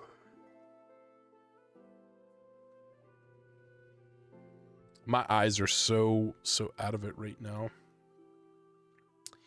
It is a tiny gnome mining village in the western Sword Mountains in the mid to late 14th century. Notably, it's the home of the great worm Gold... Oh, wait, this is where Palorandisk is. I didn't know that.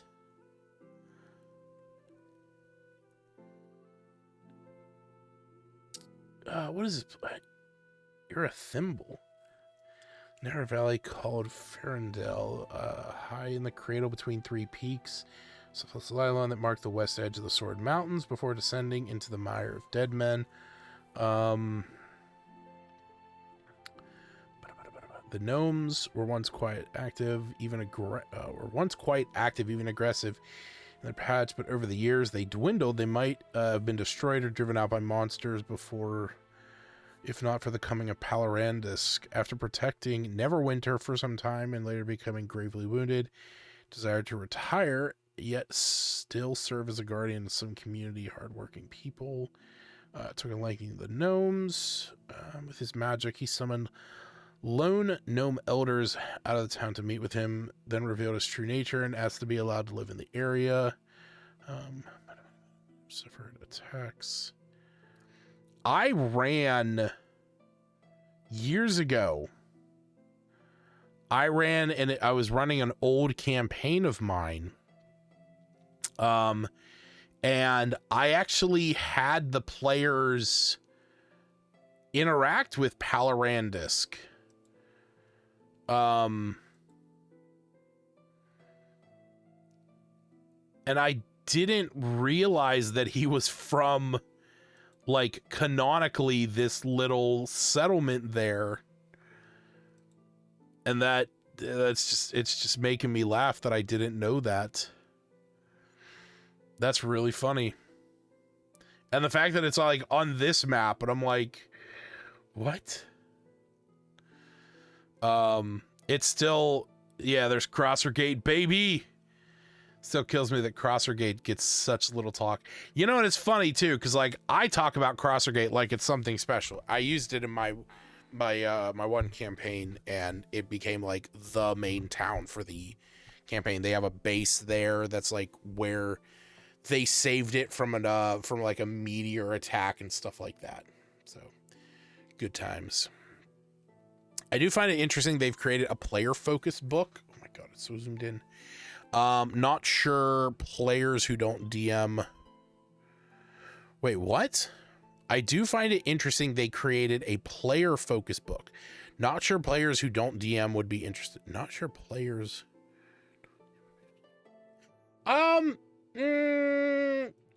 I slightly disagree.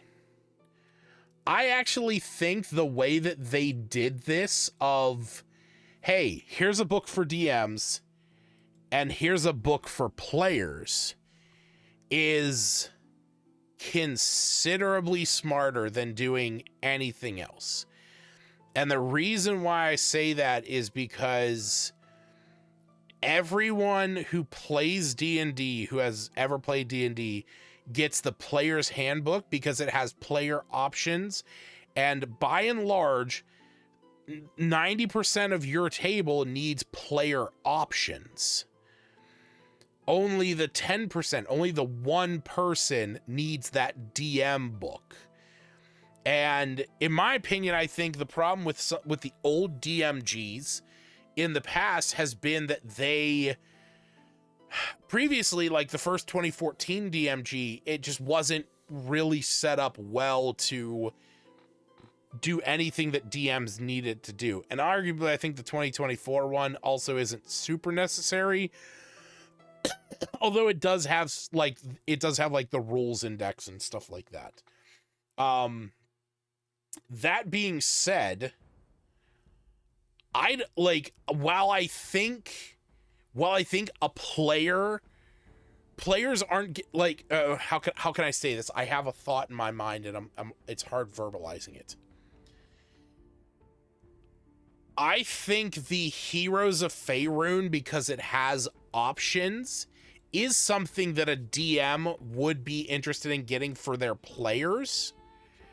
And I think that players would be interested in getting it so that they could take it to their table and show their DM and say, hey, look, you know, they got some new backgrounds in here. They got some new feats in here. Would you care if we used any of these? I think any DM would be happy buying this book, The Adventures in Faerun. I think any DM would be very content with that. They don't necessarily need the Heroes of Faerun book, but The Adventures of Faerun for a DM would be a fantastic gift, if not for them buying it themselves. But I think any table could get away with not getting Heroes of Faerun. Granted, I haven't looked into it. If anything, just because like Adventures in Faerun has a lot more that the players can, you know, obviously the players will interact with those adventures. But like adding in some subclasses, oh boy, you know, adding in some backgrounds, oh boy. Again, players are always going to want that stuff. So it is better for them to create, let me rephrase that. It is good for them to create a player-focused book. But let's be fair. The majority of books out there are player-focused. You know, like that's the thing here. If you look at all of these books, okay, Player's Handbook, that's player-focused, okay? Players need that because they need to know their classes, their races, their backgrounds, their feats, their spells, their items, all that stuff. Monster Manual and the DMG, sure, those are DM books, but truthfully, really you only need the Monster Manual. Great. Same with the other core books. Really don't need the DMG. Need the Monster Manual, need the Player's Handbook. Because the player's handbook has a lot of the rules for what DMs need to do. So other than that, Volo's Guide to Monster. Okay, here, actually, let's go by published date. All right. So what came next after the core rule books? You had the Sword Coast Adventurer's Guide. Guess what? That book is all about the different races and classes and different subclasses. It had different backgrounds. Okay. That's really all that was. It was a slight introduction to the Sword Coast to people who didn't know it, but it had character options. All right, cool. Moving on to Volo's Guide of Monsters. Hey, guess what? Another monster manual for the DM. So there we go. So we got basically right now, we have 2 and 2. 2 books for the players, 2 books for the DM. Notice that the 2 books for the DM is monsters. The 2 books for the players is, you know, is all player options. Okay. Xanathar's Guide to Everything. Guess what? That, for the most part, is going to be spells, character options, some things for DMs that are just basic rules, but lots of spells. Mordecai's Tome of Foes, more monsters, great. But then we are coming up to stuff like Guildmaster's Guide to Ravnica, which is going to have backgrounds and feats. Eberron Rising from the Last War, backgrounds, feats, and spells. Mythic Odysseys of Theros, backgrounds, feats, spells, and races. And subclasses. Tasha's Cauldron of Everything, tons of subclasses and races and feats and backgrounds. Fizz bands, that has kind of a mix. That has some, you know, some monsters and stuff like that, but it also has some backgrounds and feats and spells and stuff. Like, so many of the books that have come out are player facing options that Adventures in Faerun feels like, for the first time, something that that Wizards actually gave to DMs and said, like, hey, we're giving you kind of a break on this. We're taking a little bit of off your shoulders. Here's some adventures. Here's some ways you can tie it into existing worlds. Here's a way you can just run them as is. So, like I said, tomorrow, as long as I have time, I should be able to sit down and kind of go over what some of these player options are for the Heroes of Faerun. But if anything else, go and check out Adventures in Faerun. I actually think the adventures in there look pretty decent, and I'm kind of curious to see what the rest of them have in store so that I can potentially run them. So, yeah. Thanks for joining me, everyone. I hope you enjoyed yourselves. Stay frosty out there, folks. Bye. Go tell your friends and family you love them.